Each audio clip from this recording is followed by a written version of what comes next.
আজকের এই গল্পটা অনেক কষ্টের, আশা করি সবার ভালো লাগবে। আর হ্যাঁ বন্ধুরা, গল্পটা A to Z এখানে দেওয়া আছে, সবাই সম্পূর্ণ গল্পটা শুনে যাবেন। আর যাবার আগে একটা কমেন্ট করে যাবেন যে কেমন লাগলো আমাদের এই গল্পটা।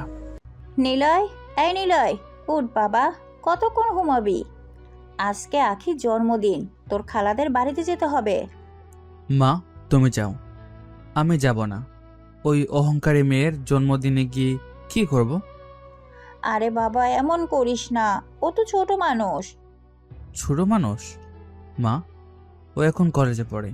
এত বড় হওয়ার পরও যদি মানুষের সাথে ভালো ব্যবহার করতে না শেখে, তাহলে আর কবে শিখবে? সব ঠিক হয়ে যাবে বাবা, মানুষ বয়সের সাথে বদলায়। না মা, ও বদলাবে না।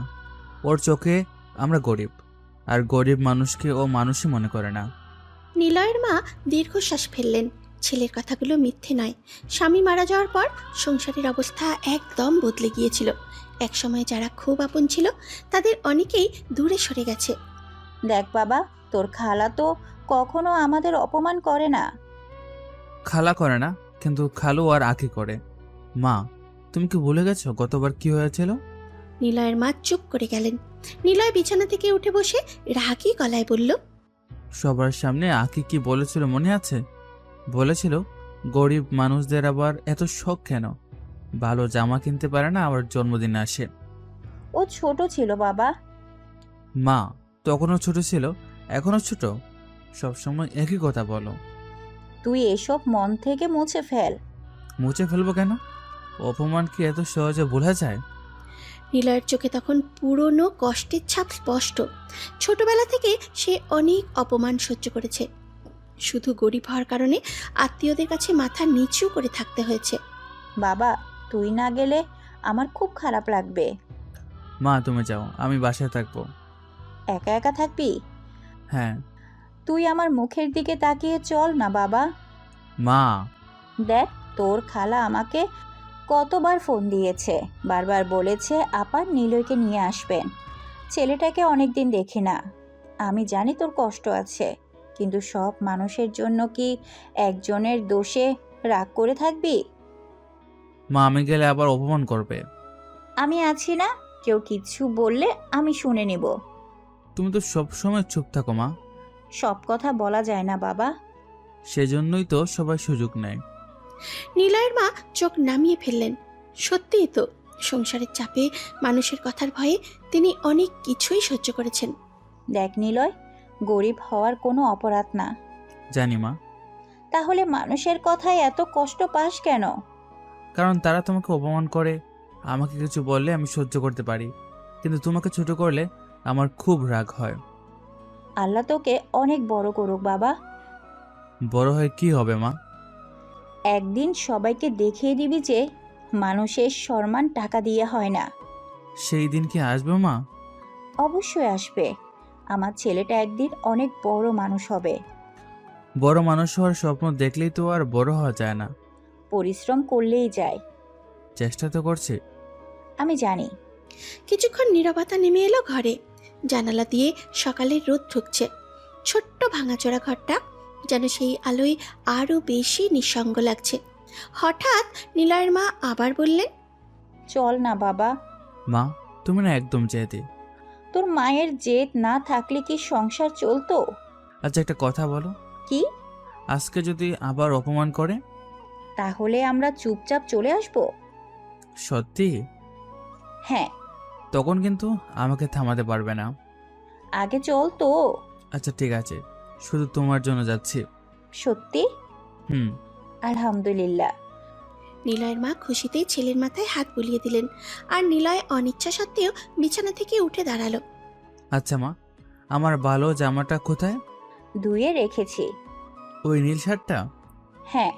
আচ্ছা, বের করো। নিলয়ের মা তাড়াতাড়ি আলমারি খুললেন। পুরনো আলমারিতে যত্ন করে রাখা ছিল নিলয়ের সব চাইতে ভালো শার্টটা। যদিও সেটা অনেক পুরনো, তবুও সেটাই ছিল তাদের কাছে সবচেয়ে মূল্যবান। নিলয় শার্টটা হাতে নিয়ে কিছুক্ষণ তাকিয়ে রইল। তারপরে মনে মনে বলল, আজকে আবার কি অপেক্ষা করছে আমার জন্য কে জানে। নিলয় অনিচ্ছা সত্ত্বেও বিছানা থেকে উঠে দাঁড়ালো। মায়ের মুখের দিকে তাকিয়ে আর না করতে পারল না। যতই রাগ থাকুক, মায়ের মন খারাপ সে দেখতেই পারে না। আচ্ছা মা, আমি হাত মুখ ধুয়ে আসছি। যা বাবা, আমি ততক্ষণে নাস্তা গরম করি। নিলয় একটা টাওয়াল কাঁধে নিয়ে বাইরে বেরিয়ে এলো। ছোট্ট উঠোনের একপাশে টিউবওয়েল, সেখানে দাঁড়িয়ে মুখে পানি দিতে লাগলো। ঠান্ডা পানির ছাপটা মুখে পড়তে ঘোপটা পুরোপুরি কেটে গেল। নিলয় আয়নায় নিজের মুখের দিকে তাকালো। মুখে হালকা দাড়ি, চোখে ক্লান্তি আর অদ্ভুত একটা বিষণ্ণতা। নিলয় মনে মনে বলল, জীবনটা যদি একটু অন্যরকম হতো। তারপরে মাথা ঝাঁকিয়ে নিজের চিন্তা দূর করলো। এইসব ভেবে কোনো লাভ নেই। হাত মুখ ধুয়ে ঘরে ফিরে আসতে ভাতের গন্ধ নাকে এলো। আয় বাবা, খেয়ে নে। আজকে কি রান্না করেছো? ডাল আর ডিম ভুনা। বাহ, আজ তো রাজকীয় আয়োজন। দুষ্ট ছেলে, এটাও আবার রাজকীয় আয়োজন হলো? আমার কাছে তো এটাই রাজকীয়। নিলয়ের মা মৃদু হাসলেন। কষ্টগুলো হাসির আড়ালে লুকিয়ে রাখে। দুইজন মাটিতে পাটি বিছিয়ে বসে খেতে লাগলো। ভাত আর একটু দেই? আগে এটা শেষ করি। সারাদিন ঠিক মতো খাস না, এত শুকিয়ে গেছিস কেন? আমি শুকাইনি, তোমার চোখের সমস্যা হয়েছে। খুব মোটা হয়ে গেছিস বুঝি? অবশ্যই। আয়না দেখে কথা বল। মা, তুমি না দিন দিন অনেক ফানি হয়ে যাচ্ছ। তোর সাথে থাকতে থাকতে এমন হয়েছি। মা ছেলে দুজনেই হেসে উঠল। অনেকদিন পর এমন নির্ভার একটা সকাল কাটছে। মা, একটা কথা বলি। বল। তুমি কি কখনো বাবাকে খুব মিস করো? প্রশ্নটা শুনে নিলয়ের মায়ের হাত থেমে গেল। কয়েক সেকেন্ড চুপ করে বললেন, প্রতিদিন তোর বাবার কথা খুব মনে পড়ে। আমারও। তুই তখন অনেক ছোট ছিলি। তবুও বাবার মুখটা মনে আছে। তোর বাবা তোকে খুব ভালোবাসতো। জানি। সব সময় বলতো, আমার ছেলে একদিন অনেক বড় হবে। সবাই কেন আমাকে বড় বানিয়ে ফেলতে চায় বলো তো? কারণ তুই পারবি। জানি না। আমি জানি। কখনো হাল ছেড়ে দিবি না বাবা, দিব না। যত কষ্টই আসুক। তোমার জন্য হলেও দিব না। নিলয়ের মায়ের চোখ ভিজে উঠল। এই ছেলেটাই তার পৃথিবী। খাওয়া শেষ করে নিলয় গ্লাসে পানি খেলো। আচ্ছা মা, এখন রেডি হই। হ্যাঁ, বেশি দেরি করলে আবার খালা ফোন দিবে। ও আল্লাহ, তাহলে তো এখনই রেডি হতে হবে। নিলয় উঠে নিজের ছোট্ট রুমে গেল। পুরনো আলমারিটা খুলে সেই নীল শার্টটা বের করলো। শার্টটা খুব নতুন নয়, তবে পরিষ্কার পরিচ্ছন্ন। নিলয় জামাটা হাতে নিয়ে একটু হাসলো। আজকে তোকে বর্ষা। জামা পরে আয়নার সামনে দাঁড়ালো সে। চুল আঁচড়ালো, হাত ঘড়িটা পরলো। ঘড়িটা তার বাবার স্মৃতি, অনেক পুরনো হলেও খুব যত্ন করে রাখে। এদিকে নিলয়ের মাও নিজের সেরা শাড়িটা বের করলেন। শাড়িটা বহু বছরের পুরনো, তবুও যত্ন করে ইস্ত্রি করে রেখেছেন। কিছুক্ষণ পর দুইজন রেডি হয়ে গেল। কেমন লাগছে আমাকে? একদম হিরোইনের মতো। তোর পাগল। সত্যি বলছি। তোর কেমন লাগছে? আমাকে তো সবসময় হ্যান্ডসাম লাগে। আয়নায় ভালো করে দেখ। মা, তুমি আমার আত্মবিশ্বাস নষ্ট করছো। তোর আত্মবিশ্বাস এত সহজে নষ্ট হবে না। আবারও দুজন হেসে উঠল। তারপরে নিলয়ের মা দরজায় তালা লাগানোর জন্য এগিয়ে গেলেন। নিলয় একবার নিজের ছোট্ট বাড়িটার দিকে তাকালো। মনে মনে বলল, জানি না আজকের দিনটা কেমন যাবে। তারপরে মা ছেলে একসাথে খালাদের বাড়ির উদ্দেশ্যে রওনা দিল। নিলয় আর তার মা রিকশায় করে খালাদের বাড়ির দিকে রওনা দিল। পথ জুড়ে নিলয় চুপচাপ বসেছিল। তার মা মাঝে মধ্যে এটা সেটা নিয়ে কথা বলার চেষ্টা করছিলেন, কিন্তু নিলয় খুব একটা উত্তর দিচ্ছিল না। কিরে, মুখটা এমন করে রেখেছিস কেন? এমনি। এমনি না, এখনো রাগ করে আছিস?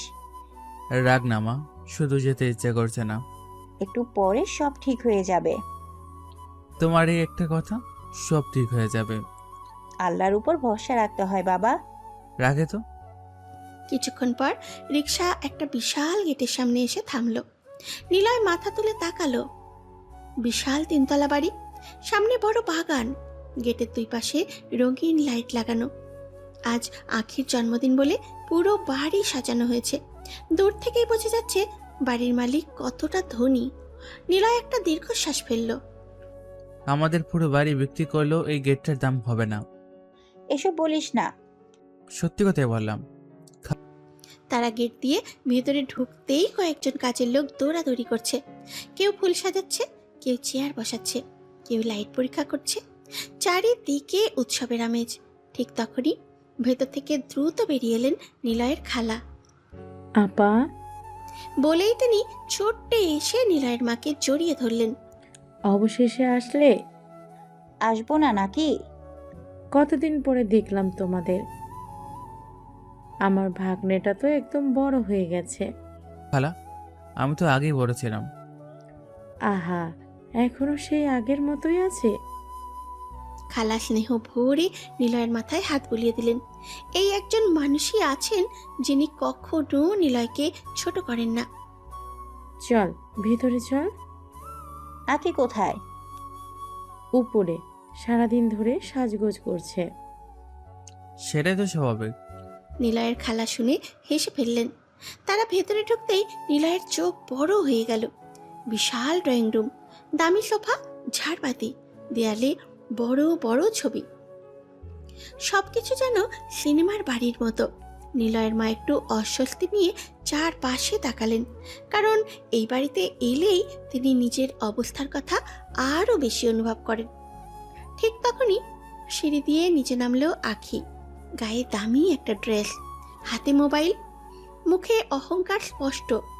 নিচে নেমে এসে নিলয়দের দিকে তাকালো, তারপরে ঠোঁট পাকিয়ে অন্যদিকে তাকিয়ে রইল। কেমন আছিস মা? ভালো।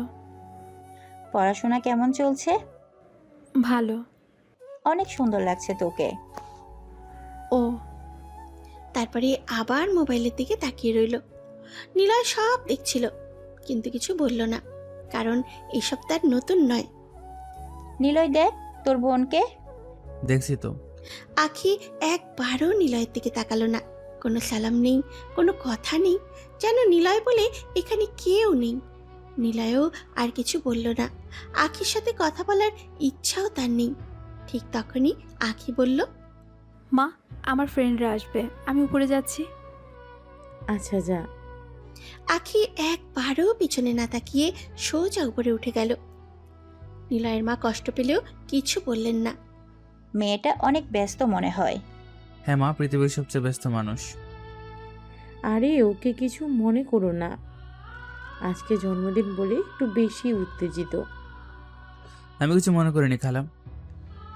যদিও তার ভেতরে ভেতরে খারাপ লাগছিল, মানুষ এত অহংকারী হয় কিভাবে, শুধু টাকার জন্য। দুপুর গড়িয়ে বিকেল হলো। এক এক করে অতিথিরা আসতে শুরু করলো। পুরো বাড়ি রঙিন আলোয় ঝলমল করছে। বাগানে বড় স্টেজ বানানো হয়েছে, সেখানে গান হবে, কেক কাটা হবে, ফটো সেশন হবে। কাজের লোকেরা দৌড়াদৌড়ি করছে। সন্ধ্যা নামতেই বাড়িটা যেন আলোর রাজ্যে পরিণত হলো। নিলয় বারান্দায় দাঁড়িয়ে সব দেখছিল। তার পাশে এসে দাঁড়ালো তার মা। কি দেখেছিস? মানুষ কত টাকা খরচ করতে পারে সেটাই দেখছি। হিংসা হচ্ছে? না, তাহলে? শুধু ভাবছি একটা জন্মদিনে যত টাকা খরচ হচ্ছে সেটা দিয়ে আমাদের মতো কয়েকটা পরিবারের 1 বছরের সংসার চলতো। নিলয়ের মা চুপ করে গেলেন, কারণ কথাটা মিথ্যে নয়। নিচে যখন অতিথিদের ভিড় বাড়ছে, দামি গাড়ি একের পর এক এসে থামছে। সবাই বড়লোক, সবার পোশাক আশাকি চোখ ধাঁধানো। সেই ভিড়ের মধ্যে নিলয় আর তার মা যেন আলাদা। তাদের পোশাক পরিষ্কার পরিচ্ছন্ন হলেও খুব সাধারণ। কিছু অতিথি তাদের দিকে কৌতূহলী চোখে তাকাচ্ছিল, কেউ কেউ ফিসফিস করছিল, কিন্তু নিলয় এসব পাত্তা দিল না। সে শুধু মায়ের পাশে দাঁড়িয়ে রইল। অন্যদিকে আখি তখন তার বন্ধুদের নিয়ে ব্যস্ত, হাসছে, ছবি তুলছে, গল্প করছে, কিন্তু একবারও নিলয় বা তার মায়ের কাছে এসে কথা বলল না। দূর থেকে দেখে মনে হচ্ছিল যেন তাদের সে চেনেই না। নিলয় সব কিছু নীরবে দেখছিল। তার চোখে রাগ নেই, আছে শুধু একটা অদ্ভুত কষ্ট। সে তখনও জানতো না এই বাড়িতেই কয়েক ঘন্টা পর এমন একটা ঘটনা ঘটবে যা তার পুরো জীবন বদলে দেবে। একটা মিথ্যে অভিযোগ, একটা ভয়ঙ্কর অপমান, আর সেই অপমানই একদিন তাকে নিয়ে যাবে দেশের শীর্ষ ব্যবসায়ীদের কাতারে। সন্ধ্যা ঘনিয়ে এসেছে, পুরো বাড়ি এখন অতিথিতে ভরে গেছে। চারিদিকে রঙিন আলো, গান আর মানুষের কোলাহল। বাগানের একপাশে বিশাল খাবারের আয়োজন করা হয়েছে। বিরিয়ানি, রোস্ট, কাবাব, রিসালা, স্যালাড, জুস, কত কিছু। অতিথিরা একে একে খাবারের দিকে যাচ্ছে। এদিকে নিলয় আর তার মা এক কোণে চুপচাপ বসেছিল। নিলয়ের খালা তাদের কাছে এসে বললেন, আপা, তোমরা এখনো বসে আছো কেন? চলো খেয়ে নাও। পরে খাবো। না না, পরে এত ভিড় হবে যে ঠিকমতো খেতেই পারবে না। খালা, আপনি যান, আমরা আসছি। না বাবা, তোমাদের আমি নিজে নিয়ে যাচ্ছি। বলেই তিনি দুজনকে নিয়ে খাবারের টেবিলের দিকে গেলেন। নিলয়ের মা একটু অস্বস্তি নিয়ে চারপাশে তাকাচ্ছিলেন। এত মানুষ, এত জাঁকজমক। এখানে এলেই তিনি নিজেকে বেমানান মনে করেন, কিন্তু নিলয়ের খালা সব সময় তাদের আপন করে নেওয়ার চেষ্টা করেন। এই দিকে বসো। নিলয়, বিরিয়ানি দেবো? হ্যাঁ খালা। রোস্ট? দিবেন? কাবাব? খালা, এভাবে দিলে প্লেট ভেঙে যাবে। আরে আজকে খেয়ে নে, রোজ তো আর এমন হয় না। নিলয়ের মা মৃদু হেসে ছেলের দিকে তাকালেন। ঠিক তখনই সেখানে এসে দাঁড়ালো আখি। তার সাথে কয়েকজন বান্ধবীও ছিল। আখি একবার নিলয়দের দিকে তাকালো, তারপরে ঠোঁট বাঁকিয়ে বলল, মা, সাবধানে খেতে দিও কিন্তু। কেন? আরে, সবাই তো এত কিছু হজম করতে পারে না। কথাটা বলেই সে তার বান্ধবীদের দিকে তাকিয়ে হেসে ফেলল। কয়েকজন বান্ধবীও মুচকি হাসলেন। এক মুহূর্তের জন্য চারপাশটা যেন নিস্তব্ধ হয়ে গেল। নিলয়ের মায়ের মুখ ফ্যাকাশে হয়ে গেল। তিনি মাথা নিচু করে ফেললেন। নিলয়ের মুখের হাসিও মিলিয়ে গেল। তার চোখে রাগ স্পষ্ট। অনেক দিন ধরে সহ্য করেছে, কিন্তু আজ আবার। নিলয়ের ধীরে ধীরে উঠে দাঁড়ালো। কি বলতে চাও তুমি? আমি কি বললাম? আমি ভালো করে বুঝেছি তুমি কি বলেছো। বুঝে থাকলে তো ভালোই। তোমার সমস্যা কি? কোনো সমস্যা নেই। তাহলে বারবার অপমান করো কেন? অপমান কোথায় করলাম? তুমি ইচ্ছে করে এসব বলো। সত্যি কথা বললে যদি কারো গায়ে লাগে তাহলে আমি কি করব? টাকার এত অহংকার ভালো না কি? আর গরিবদের এত আত্মসম্মানও ভালো না।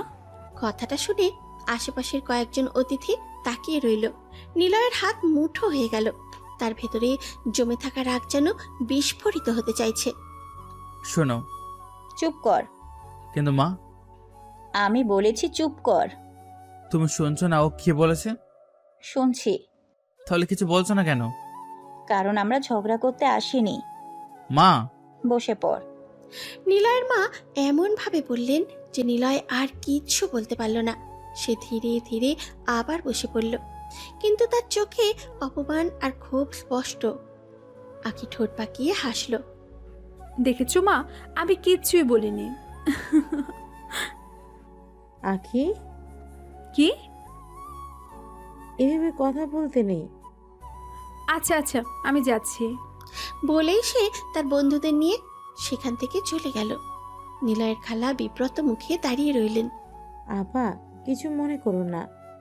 না না, কিছু মনে করিনি। আমি ওর হয়ে ক্ষমা চাচ্ছি। হতো ছোট মানুষ। সবাই ছোট মানুষ, শুধু আমরা বড়। নিলয়। নিলয় চুপ করে গেল। খাওয়া শেষ হলেও নিলয়ের আর কিচ্ছু ভালো লাগছিল না।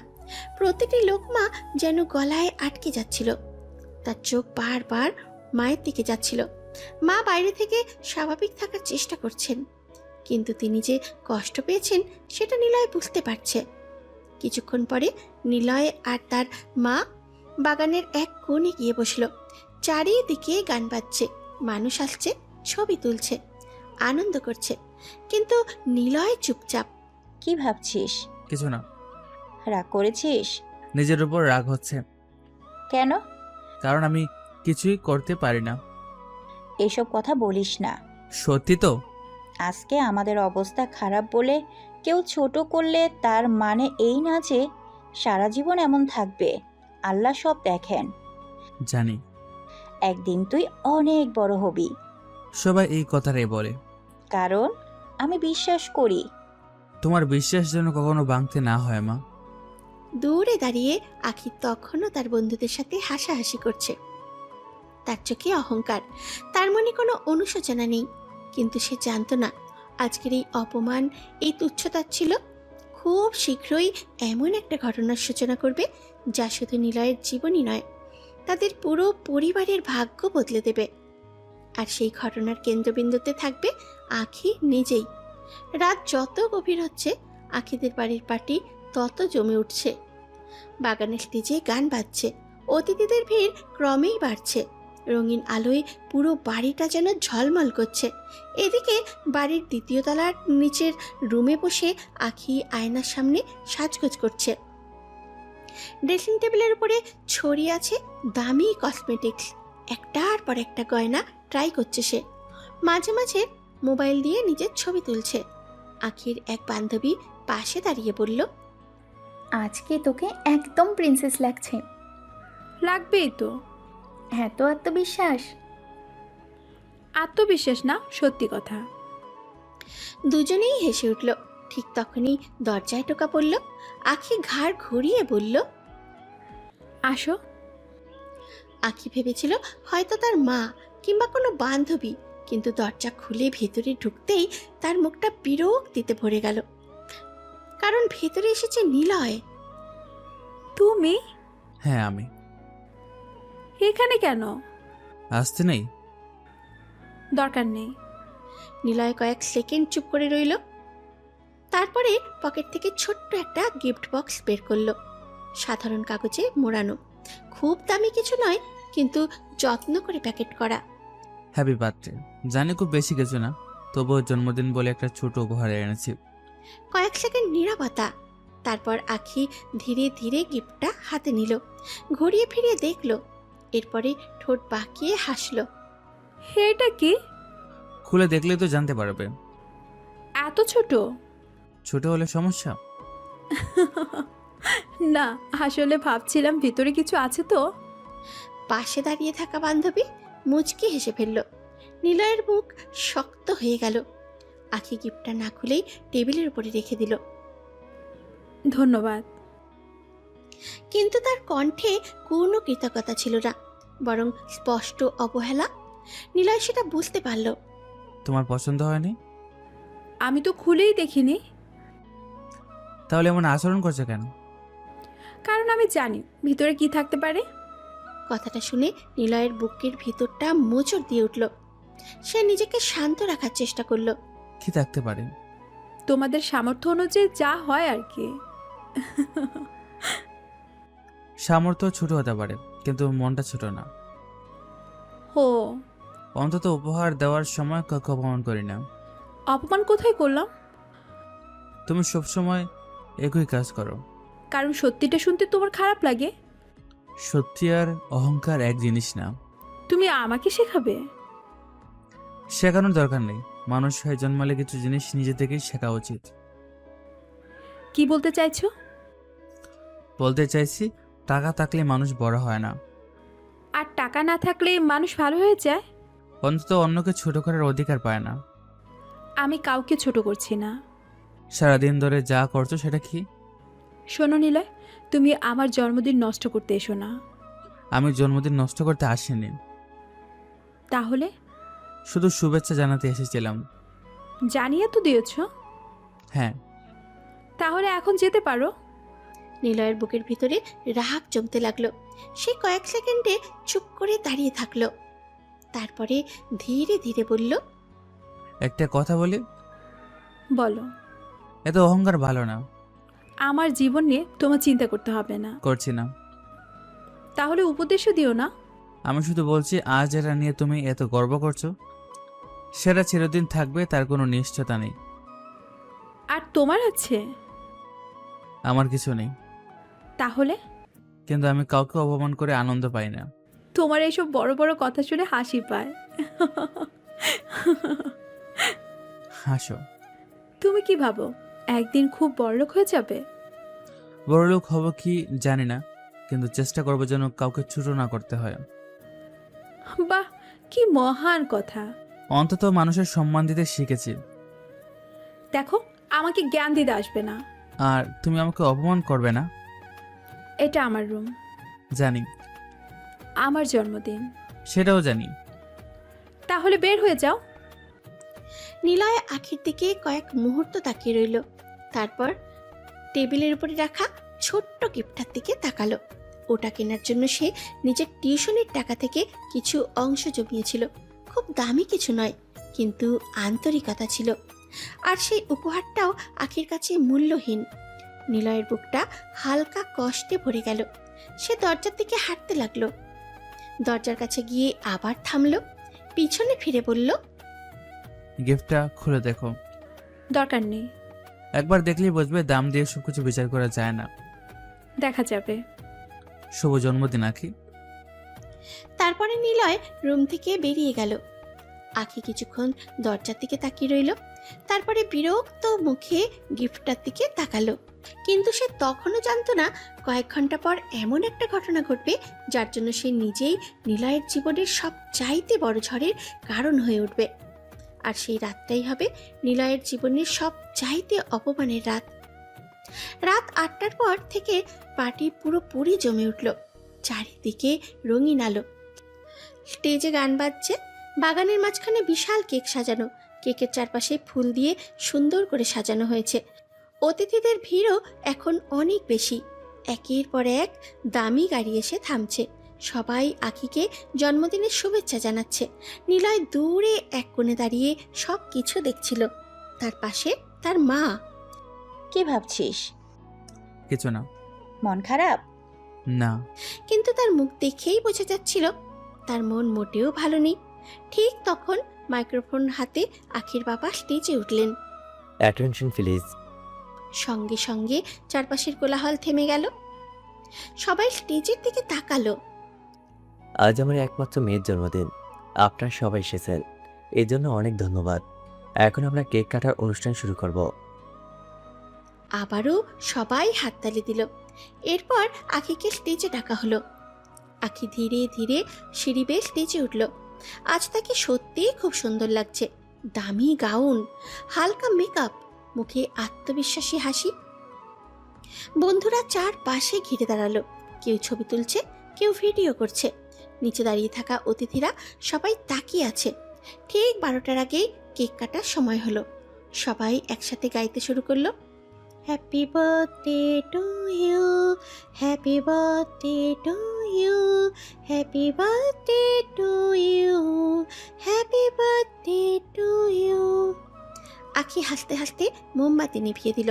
তারপরে বড় ছুরি দিয়ে কেক কাটলো। সঙ্গে সঙ্গে চারিদিকে করতালির শব্দ। বন্ধুরা চিৎকার শুরু করলো। Thank you everyone. এরপরে আখি কেকের একটা টুকরো তুলে প্রথমে তার বাবাকে খাওয়ালো, তারপরে মাকে। আল্লাহ তোকে অনেক সুখী করুক মা। থ্যাংক ইউ বাবা। এরপরে একে একে আত্মীয় স্বজন, বন্ধু বান্ধব সবাইকে কেক খাওয়াতে লাগলো আখি। তার বান্ধবীরা হাসছে, ছবি তুলছে, ভিডিও করছে। চারিদিকে আনন্দ আর আনন্দ। নিলয়ের মা মুচকি হেসে বললেন, দেখ মেয়েটা কত খুশি। হুম। তারা দূরে দাঁড়িয়েছিল। আখি একে একে প্রায় সবাইকে কেক খাওয়ালো। মা, বাবা, চাচাকে, ফুপুকে, বন্ধুদের, এমনকি কাজিনদেরও। কিন্তু নিলয়ের সামনে এসেও থামলো না, যেন সে এখানে নেই। নিলয়ের মা বিষয়টা লক্ষ্য করলেন।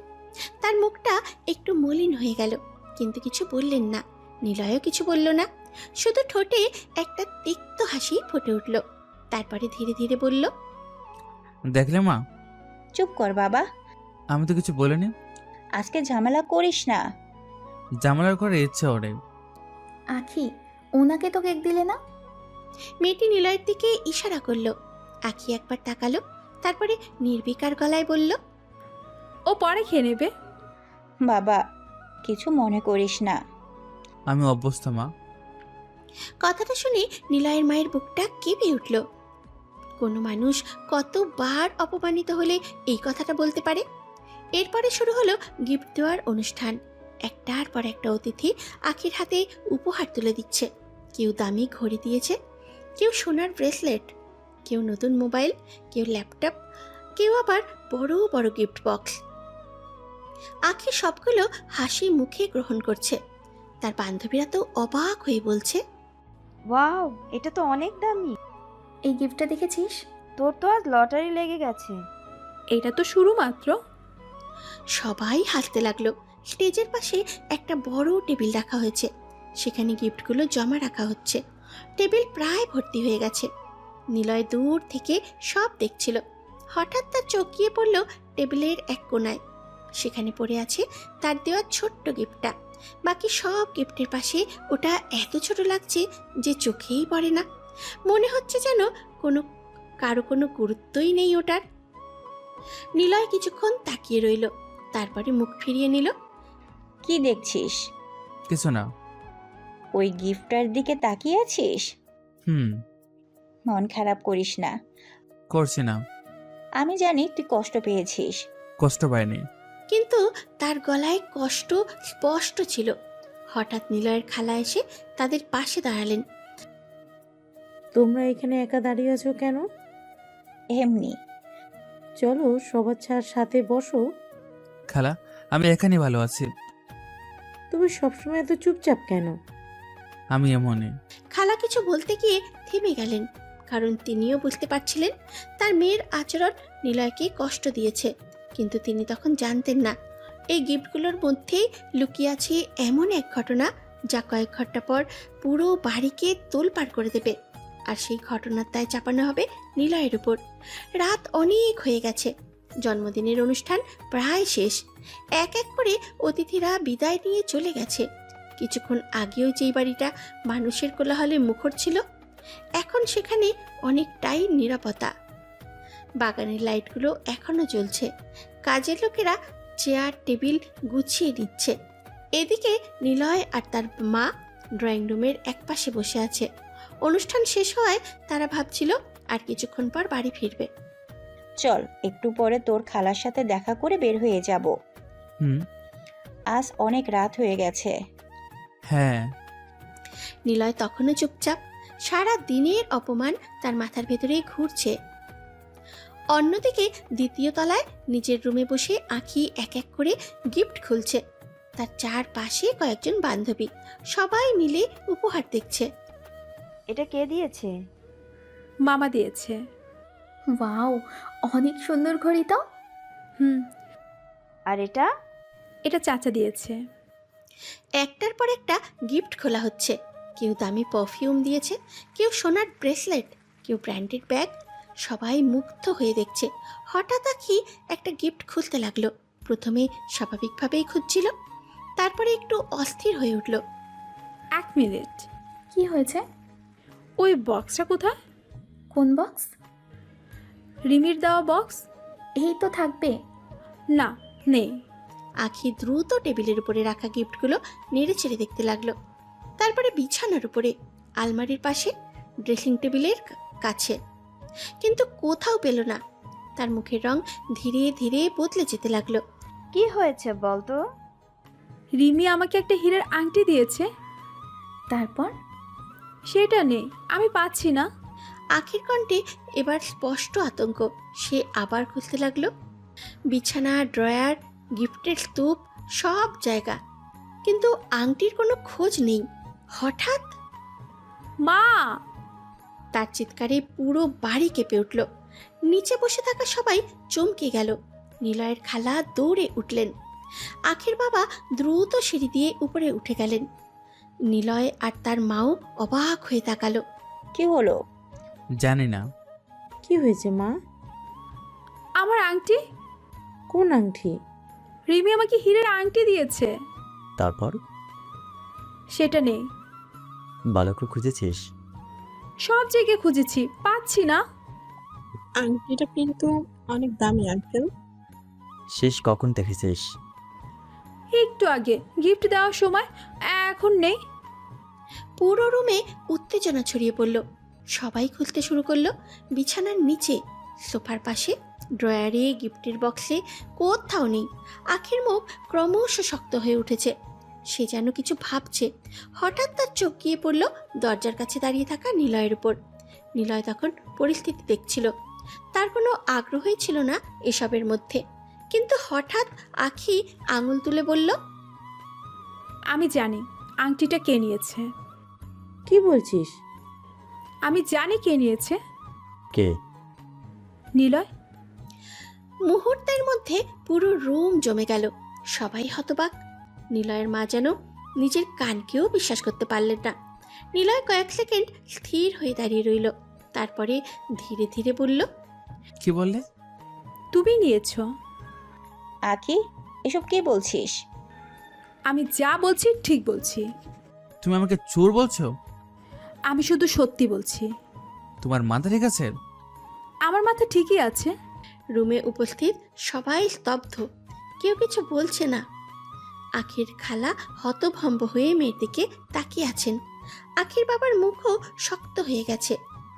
আমার ছেলে এমন কাজ করতে পারে না। সবাই নিজের ছেলেকে নির্দোষী ভাবে। আখি, খালা, রাগ করবেন না, কিন্তু আমার সন্দেহ ওর উপরই। সন্দেহ করার কারণ? কারণ তুমিই সবচেয়ে বেশি সময় এদিক ওদিক ঘুরছিলে, কি আজে বাজে কথা। আর তুমি আমার রুমে এসেছিলে। কথাটা শুনে কয়েকজন একে অন্যের দিকে তাকালো।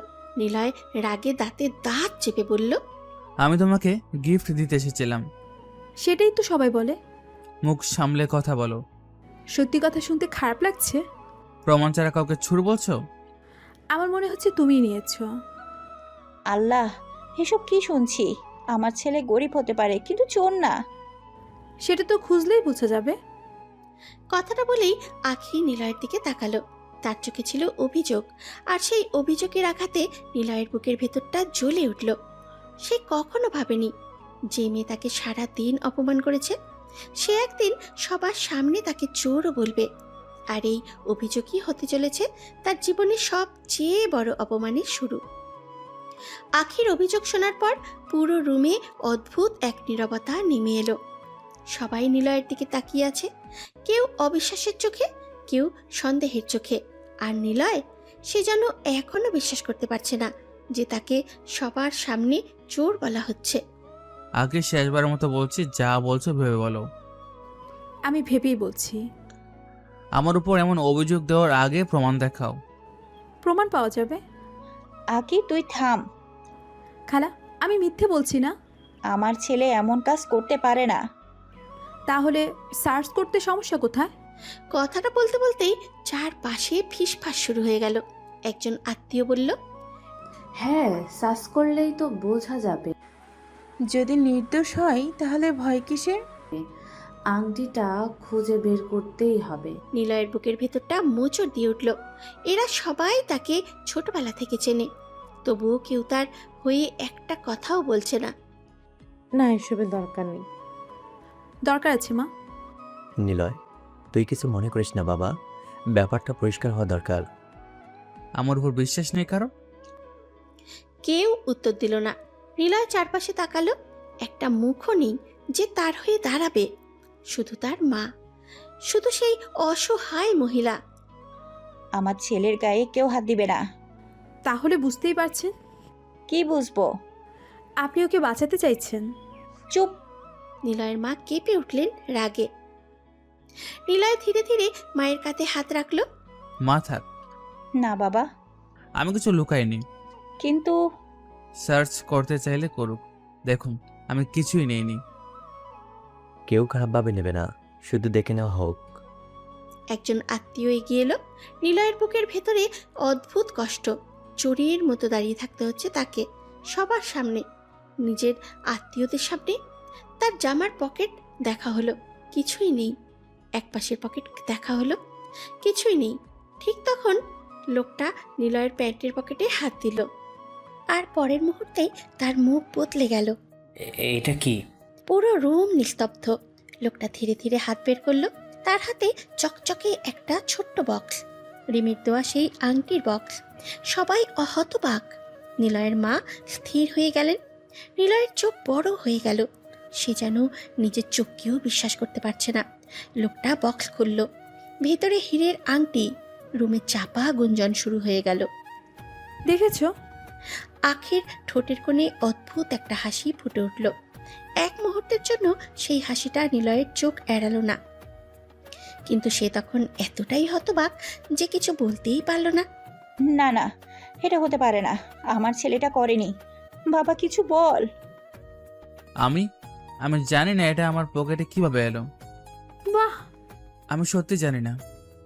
তাহলে আংটি নিজে নিজে উড়ে গিয়ে তোমার পকেটে ঢুকেছে? হুম হুম। ছি, ভাবতেই পারিনি। গরিব বলে সবাই খারাপ হয় না, কিন্তু এই ছেলে তো। চুপ করুন, আমি চুরি করিনি। তাহলে পকেটে এলো কিভাবে? আমি জানি না। সবাই দেখেছে, প্রমাণও পাওয়া গেছে, এখনো মিথ্যে বলবে?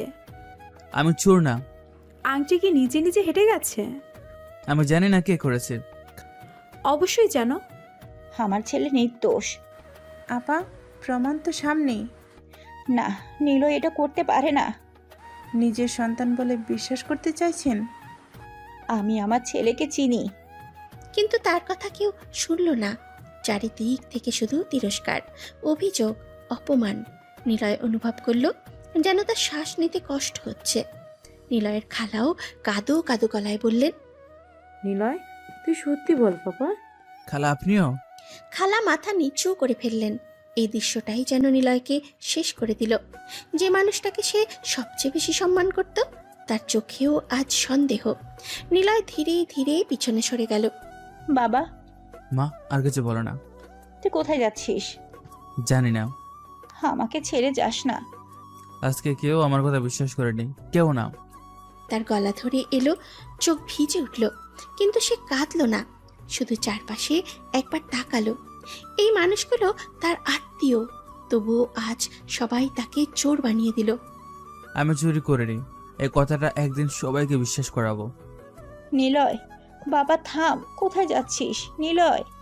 কিন্তু নিলয় আর থামল না, দ্রুত সিঁড়ি বেয়ে নিচে নেমে গেল। তার মা দৌড়ে পিছনে গেলেন। নিলয় বাবা, একবার দাঁড়া। কিন্তু বাড়ির গেট পার হয়ে রাতের অন্ধকারে হারিয়ে গেল নিলয়। নিলয়ের মা রাস্তায় বের হয়ে চারিদিকে তাকালেন, কোথাও নেই, একদম কোথাও নেই। তিনি দৌড়াতে লাগলেন, এক রাস্তা থেকে আরেক রাস্তা, চিৎকার করে ডাকতে লাগলেন, নিলয় বাবা, ফিরে আয়, আমি জানি তুই নির্দোষ। নিলয়। কিন্তু রাতের অন্ধকারে কোনো উত্তর দিল না। সেই রাতেই নিলয় হারিয়ে গেল। তার মা সারা রাত কাঁদতে কাঁদতে ছেলেকে খুঁজে বেড়ালেন, কিন্তু কোথাও পেলেন না। কেউ যখন জানতো না আজ যে ছেলেটাকে চোর বলে তাড়িয়ে দেওয়া হলো, একদিন সেই ছেলেই ফিরবে এমন এক পরিচয়ে যার সামনে মাথা নত করবে পুরো দেশ। 5 বছর পর। সময় কখনো কারোর জন্য থেমে থাকে না। দেখতে দেখতে কেটে গেছে 5টা বছর। এই 5 বছরে অনেক কিছু বদলে গেছে। কেউ পেয়েছে সুখ, কেউ পেয়েছে কষ্ট, কেউ হারিয়েছে আপনজন, আর কেউ তৈরি করেছে নিজের নতুন পরিচয়। আজ দেশের ব্যবসায়িক জগতে এমন একটা নাম আছে যাকে না চেনা মানুষ খুবই কম আছে। একটা নাম, একটা ব্র্যান্ড, একটা সফলতার গল্প। নিলয় খান দেশের শীর্ষ তরুণ ব্যবসায়ীদের একজন, হাজার হাজার কোটি টাকার ব্যবসার মালিক। দেশের পাশাপাশি বিদেশেও যার কোম্পানির সুনাম ছড়িয়ে পড়েছে। অনেকেই তাকে বলে বাংলাদেশের বিজনেস কিং। ঢাকার বাণিজ্যিক এলাকার মাঝখানে মাথা উঁচু করে দাঁড়িয়ে আছে বিশাল কাচ ঘেরা একটি বহুতল ভবন। ভবনের সবচেয়ে উপরের কয়েকটি ফ্লোর সম্পূর্ণভাবে দখল করে আছে খান গ্রুপ ইন্টারন্যাশনাল, দেশের অন্যতম বড় শিল্পগোষ্ঠী। ভবনের সর্বোচ্চ তলায় বিশাল এক কর্নার টেবিল, চারপাশ কাচ দিয়ে ঘেরা। সেখানেই দাঁড়িয়ে আছে একজন যুবক, কালো রঙের দামি স্যুট, হাতে বিলাসবহুল ঘড়ি, চোখে তীক্ষ্ণ দৃষ্টি, ব্যক্তিত্বে অদ্ভুত এক গাম্ভীর্য। সে আর আগের সেই অবহেলিত নিলয় নয়, সে এখন নিলয় খান। 2 হাত পকেটে ঢুকিয়ে কাচের দেয়ালের সামনে দাঁড়িয়ে আছে সে। নিচে পুরো ঢাকা শহর দেখা যাচ্ছে, গাড়িগুলো পিঁপড়ার মতো ছোট দেখাচ্ছে, আকাশে মেঘ ভাসছে, কিন্তু নিলয়ের চোখে এসব কিছুই ধরা পড়ছে না। তার দৃষ্টি স্থির কাচের উপরে, মনে যেন কোথাও হারিয়ে গেছে। হঠাৎ তার চোখের সামনে ভেসে উঠল সেই রাত, সেই অপমান, সেই আংটি, সেই অভিযোগ, সেই অসহায় মায়ের কান্না। নিলয় বাবা থাম, আমি জানি তুই নির্দোষ। নিলয় চোখ বন্ধ করল।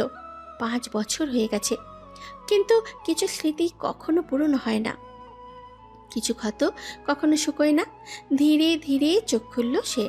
তারপরে নিজের প্রতিচ্ছবির দিকে তাকিয়ে মৃদু হেসে বলল, দেখলে মা, তোমার ছেলে হারিয়ে যায়নি, ফিরে এসেছে, তবে আগের নিলয় হয়ে না। তার গলায় কোনো আনন্দ নেই, বরং এক ধরনের শূন্যতা।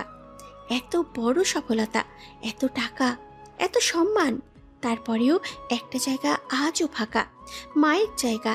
সেই রাতের পর সে আর কখনো বাড়ি ফিরে যায়নি, কখনো যোগাযোগও করেনি, কারণ সে চেয়েছিল একদিন নিজের পরিচয়ে ফিরবে, নিজের যোগ্যতায় ফিরবে। কাউকে কিছু প্রমাণ করতে হবে না, এমন অবস্থানে পৌঁছে ফিরবে। ঠিক তখনই দরজায় টোকা পড়ল, টক টক। নিলয় পিছনে না তাকিয়েই বলল, কামেন। দরজা খুলে ভিতরে প্রবেশ করলো তার পার্সোনাল ম্যানেজার, 40 বছরের ভদ্রলোক, নাম রাশেদ। 5 বছর ধরে নিলয়ের সাথে কাজ করছে। স্যার, হুম। বিদেশি বায়াররা এসে গেছে। নিলয় ধীরে ধীরে ঘুরে দাঁড়ালো। মুহূর্তেই তার মুখের আবেগগুলো উধাও। আবার সেই ঠান্ডা, আত্মবিশ্বাসী ব্যবসায়ী। কোন দেশের? জার্মানি, কানাডা আর সিঙ্গাপুরের প্রতিনিধিরা এসেছেন স্যার। সবাই উপস্থিত? জি স্যার। Documents ready? সব প্রস্তুত। Project report? সেটাও রেডি। ভালো। স্যার, তারা আপনার জন্য অপেক্ষা করছেন। রাশেদের চোখে সব সময় একটা বিস্ময় কাজ করে, কারণ সে নিজের চোখে দেখেছে কিভাবে মাত্র 5 বছরে এই মানুষটা শূন্য থেকে সাম্রাজ্য করে তুলেছে। দিনে 18 ঘন্টা কাজ করেছে, অসংখ্য বাধা পেরিয়েছে, কিন্তু কখনো হার মানেনি। রাশেদ মাঝে মাঝে ভাবেন, এই মানুষটা আসলেই মানুষ নাকি মেশিন। নিলয় ফাইল হাতে তুলে নিল, তারপরে বলল, চলুন। দুইজন বেরিয়ে পড়ল। বাইরে বের হতেই কর্মচারীরা সম্মান নিয়ে দাঁড়িয়ে গেল, অনেকে সালাম দিল, অনেক শুভেচ্ছা জানালো। সবাইয়ের চোখে একটাই জিনিস, সম্মান। যে সম্মানের জন্য একসময় সে তৃষ্ণার্ত ছিল, আজ সেই সম্মানই তার পায়ের নিচে। লিফট থেকে নেমে সরাসরি কনফারেন্স ফ্লোরে গেল। বড় কাচের দরজার সামনে এসে দাঁড়ালো নিলয়। ভেতরে ইতিমধ্যে বিদেশি প্রতিনিধিরা বসে আছে, কেউ ইংরেজিতে আলোচনা করছে, কেউ ল্যাপটপে কাজ করছে, কেউ নোট দেখছে। রাশেদ দরজা খুলে দিল, আর নিলয় ভেতরে প্রবেশ করতেই সবাই দাঁড়িয়ে গেল। একজন বিদেশি প্রতিনিধি এগিয়ে এসে হাত বাড়িয়ে দিল। Mister Niloy Khan, it is an honour to meet you. Welcome to Bangladesh. তারপরে শুরু হলো বহু কোটি টাকার আন্তর্জাতিক ব্যবসায়িক বৈঠক। কেউ তখন কল্পনাও করতে পারবে না, আজ যার সাথে বিদেশি কোম্পানিগুলো চুক্তি করার জন্য অপেক্ষা করছে, 5 বছর আগে সেই মানুষটাকেই তার আত্মীয়রা চোর বলে অপমান করেছিল। আর নিলয়, সে এখনো জানে না তার অতীত আবার তার সামনে ফিরে আসতে চলেছে খুব শীঘ্রই। আর সেই অতীতের নাম আখি। কনফারেন্স রুমের বিশাল কাচের দরজাটা বন্ধ হতেই পুরো পরিবেশ বদলে গেল। দীর্ঘ টেবিলের এক পাশে বসে আছেন নিলয় খান, অন্য পাশে বিদেশি বায়ারদের প্রতিনিধি দল। সবার সামনে ল্যাপটপ, ফাইল আর বিভিন্ন প্রজেক্ট রিপোর্ট। রাশিদ এক পাশে দাঁড়িয়ে আছে। মিটিং শুরু হতেই একজন বিদেশি প্রতিনিধি বললেন, মিস্টার নিলয় খান, আমরা গত 6 মাস ধরে আপনাদের কোম্পানির কাজ পর্যবেক্ষণ করছি। That's good. আপনার কোম্পানির ডেলিভারি রেট, প্রোডাকশন কোয়ালিটি এবং ম্যানেজমেন্ট আমাদের খুব ইমপ্রেস করেছে। Thank you. নিলয়ের কণ্ঠে অহংকার নেই, আছে আত্মবিশ্বাস, যেটা বছরের পর বছর কঠোর পরিশ্রম করে অর্জন করেছে। আরেকজন প্রতিনিধি বললেন, আমরা ইউরোপিয়ান মার্কেটে নতুনভাবে প্রবেশ করতে চাই এবং আমরা চাই আপনারা আমাদের প্রধান পার্টনার হন। আপনারা বছরে কত ইউনিট প্রোডাক্ট এক্সপোর্ট করতে চান? প্রথম বছরে প্রায় 25 লাখ ইউনিট। রুমের অনেকেই সংখ্যাটা শুনে অবাক হয়ে গেল, কারণ এটা বিশাল অর্ডার। কিন্তু নিলয়ের মুখে কোনো পরিবর্তন নেই। দ্বিতীয় বছর? অন্তত দ্বিগুণ। আমরা পারবো। আপনি এতটা নিশ্চিত? আমি এমন কোনো প্রতিশ্রুতি দেই না যেটা করতে পারবো না। তার উত্তর শুনে বিদেশিরা মুগ্ধ হয়ে গেল। মিটিং আরও প্রায় 2 ঘন্টা চলল। Production, supply chain, investment, risk factor সব কিছু নিয়ে বিস্তারিত আলোচনা হলো। এক সময় একজন প্রতিনিধি বললেন, আমরা প্রস্তুত, চুক্তি সাইন করতে চাই। রাশেদের মুখে হাসি ফুটে উঠল, কারণ এই ডিলের মূল্য কয়েকশো কোটি টাকা। নিলয় কলম হাতে নিল, প্রতিনিধিরাও সই করলেন, সবাই করমর্দন করল। Congratulation mister Khan. Thank you. Meeting শেষ হওয়ার পর সবাই একে একে বেরিয়ে গেল। রাশেদ ফাইলগুলো গুছিয়ে নিচ্ছিল, তার মুখে স্পষ্ট আনন্দ। স্যার, আবারও অসাধারণ একটা ডিল হলো। এটা শুধু শুরু। আপনার কাছে সবসময় শুরু মনে হয়। নিলয় টেবিলে রাখা কফির কাপ হাতে নিল, জানালার বাইরে তাকালো। ঢাকার ব্যস্ত শহর, গাড়ির শব্দ, মানুষের ছুটে চলা, সবকিছু আগের মতোই চলছে।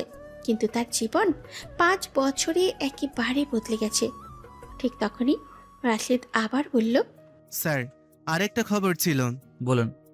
নতুন একজন ক্লায়েন্ট আপনার সাথে দেখা করতে চাচ্ছে। কে? তারা আপনার সাথে বিজনেস পার্টনারশিপ করতে আগ্রহী। কোম্পানির নাম? চৌধুরী কোম্পানি। নামটা শোনার সঙ্গে সঙ্গে নিলয়ের হাত থেমে গেল, তার চোখের দৃষ্টি বদলে গেল, মুখের হাসি মিলিয়ে গেল। ধীরে ধীরে সে ফাইলের দিকে তাকালো। কি বললেন? Chowdhury company sir. কয়েক সেকেন্ড নীরবতা। রাশেদের প্রথমবারের মতো দেখলো এই নামটা শুনে নিলয়ের মুখে অদ্ভুত একটা পরিবর্তন এসেছে। নিলয়ের চোখে যেন 5 বছর আগের সেই রাত ভেসে উঠল। আঁখি তার খালু, সেই বাড়ি, সেই অপমান, সেই আংটি। নিলয়ের হাত ধীরে ধীরে মুঠো হয়ে গেল। রাশেদ অবাক হয়ে বলল, স্যার, চৌধুরী কোম্পানির মালিককে? মিস্টার ফাহাদ চৌধুরী।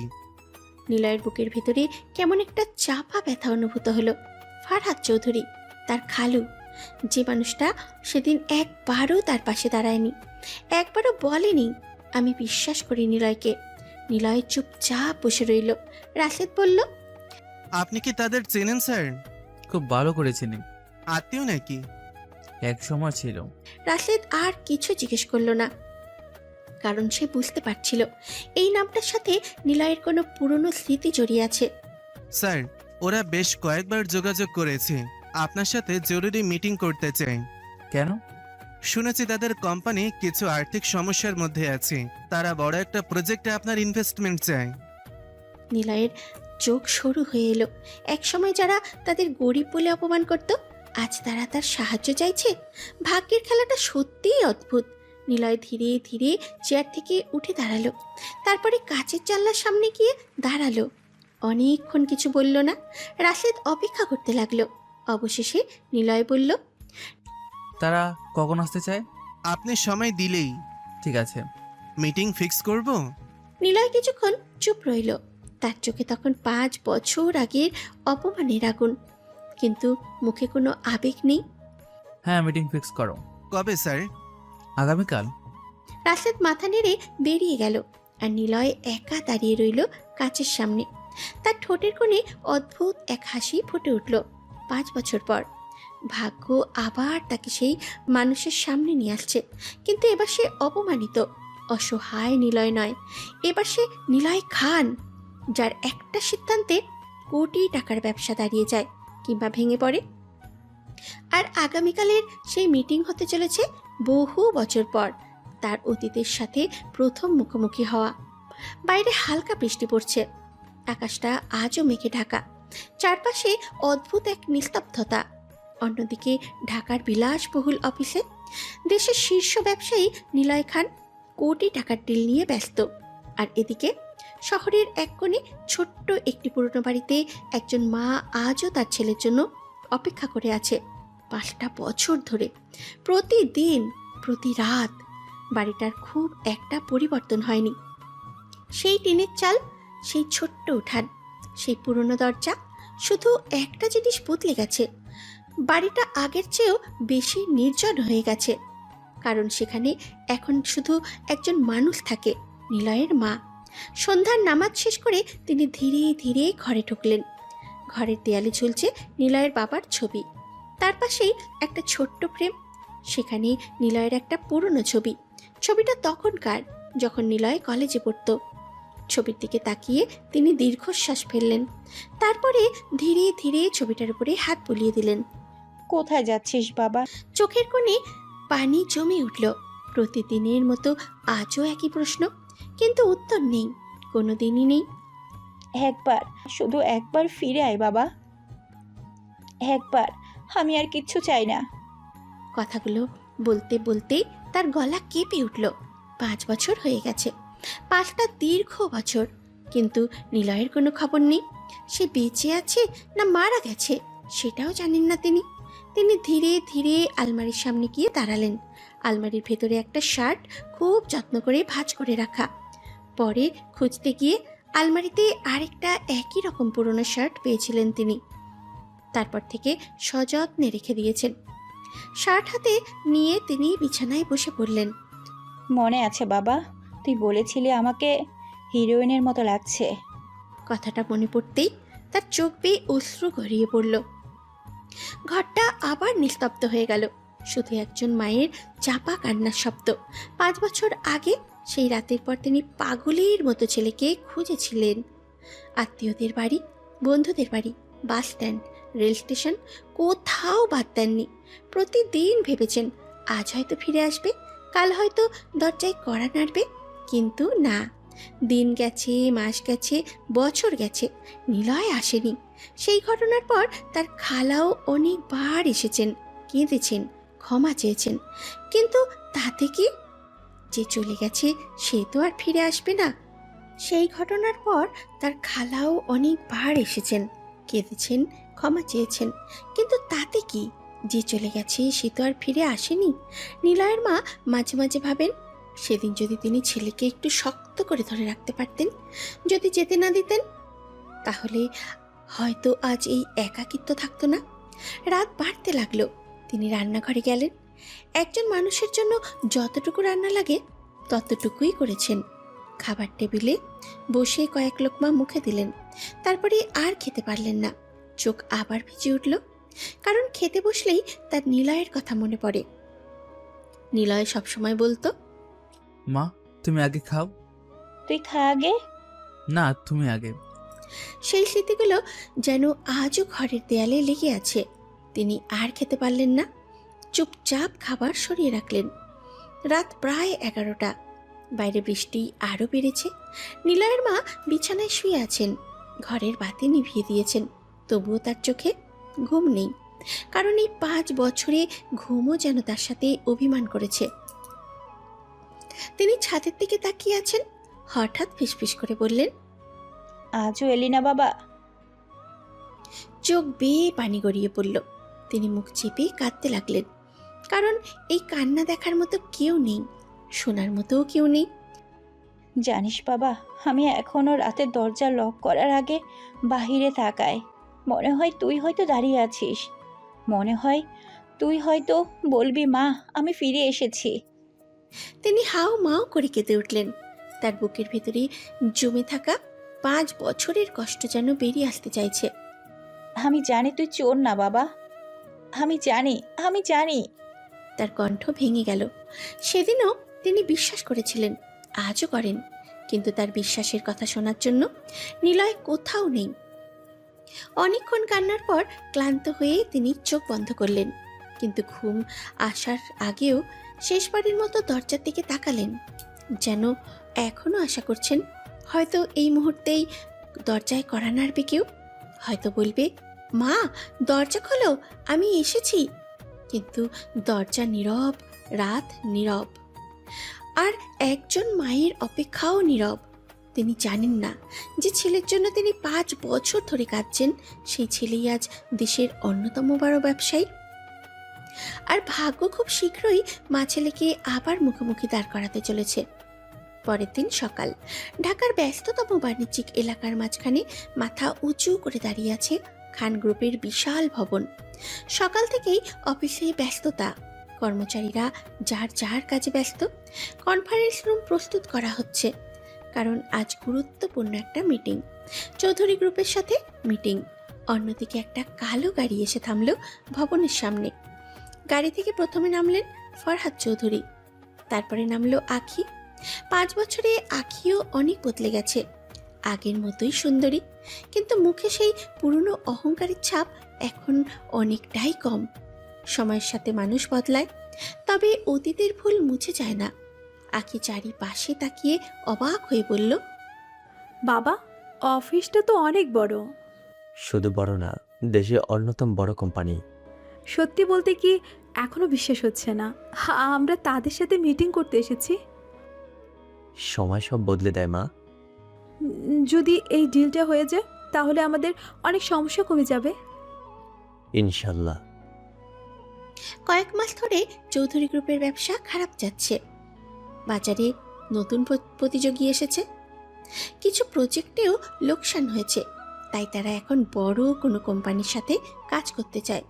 আর সেই কারণেই আজকের এই মিটিং। দুজনে ভিতরে ঢুকতেই রিসেপশনের কর্মচারীরা সম্মানের সাথে অভ্যর্থনা জানালো। তারপরে তাদের কনফারেন্স ফ্লোরে নিয়ে যাওয়া হলো। আখি চার পাশে তাকাচ্ছিল। সবকিছু এত আধুনিক, এত বিলাসবহুল যে সে মুগ্ধ হয়ে গেছে। বাবা, এই কোম্পানির মালিকের বয়স কত?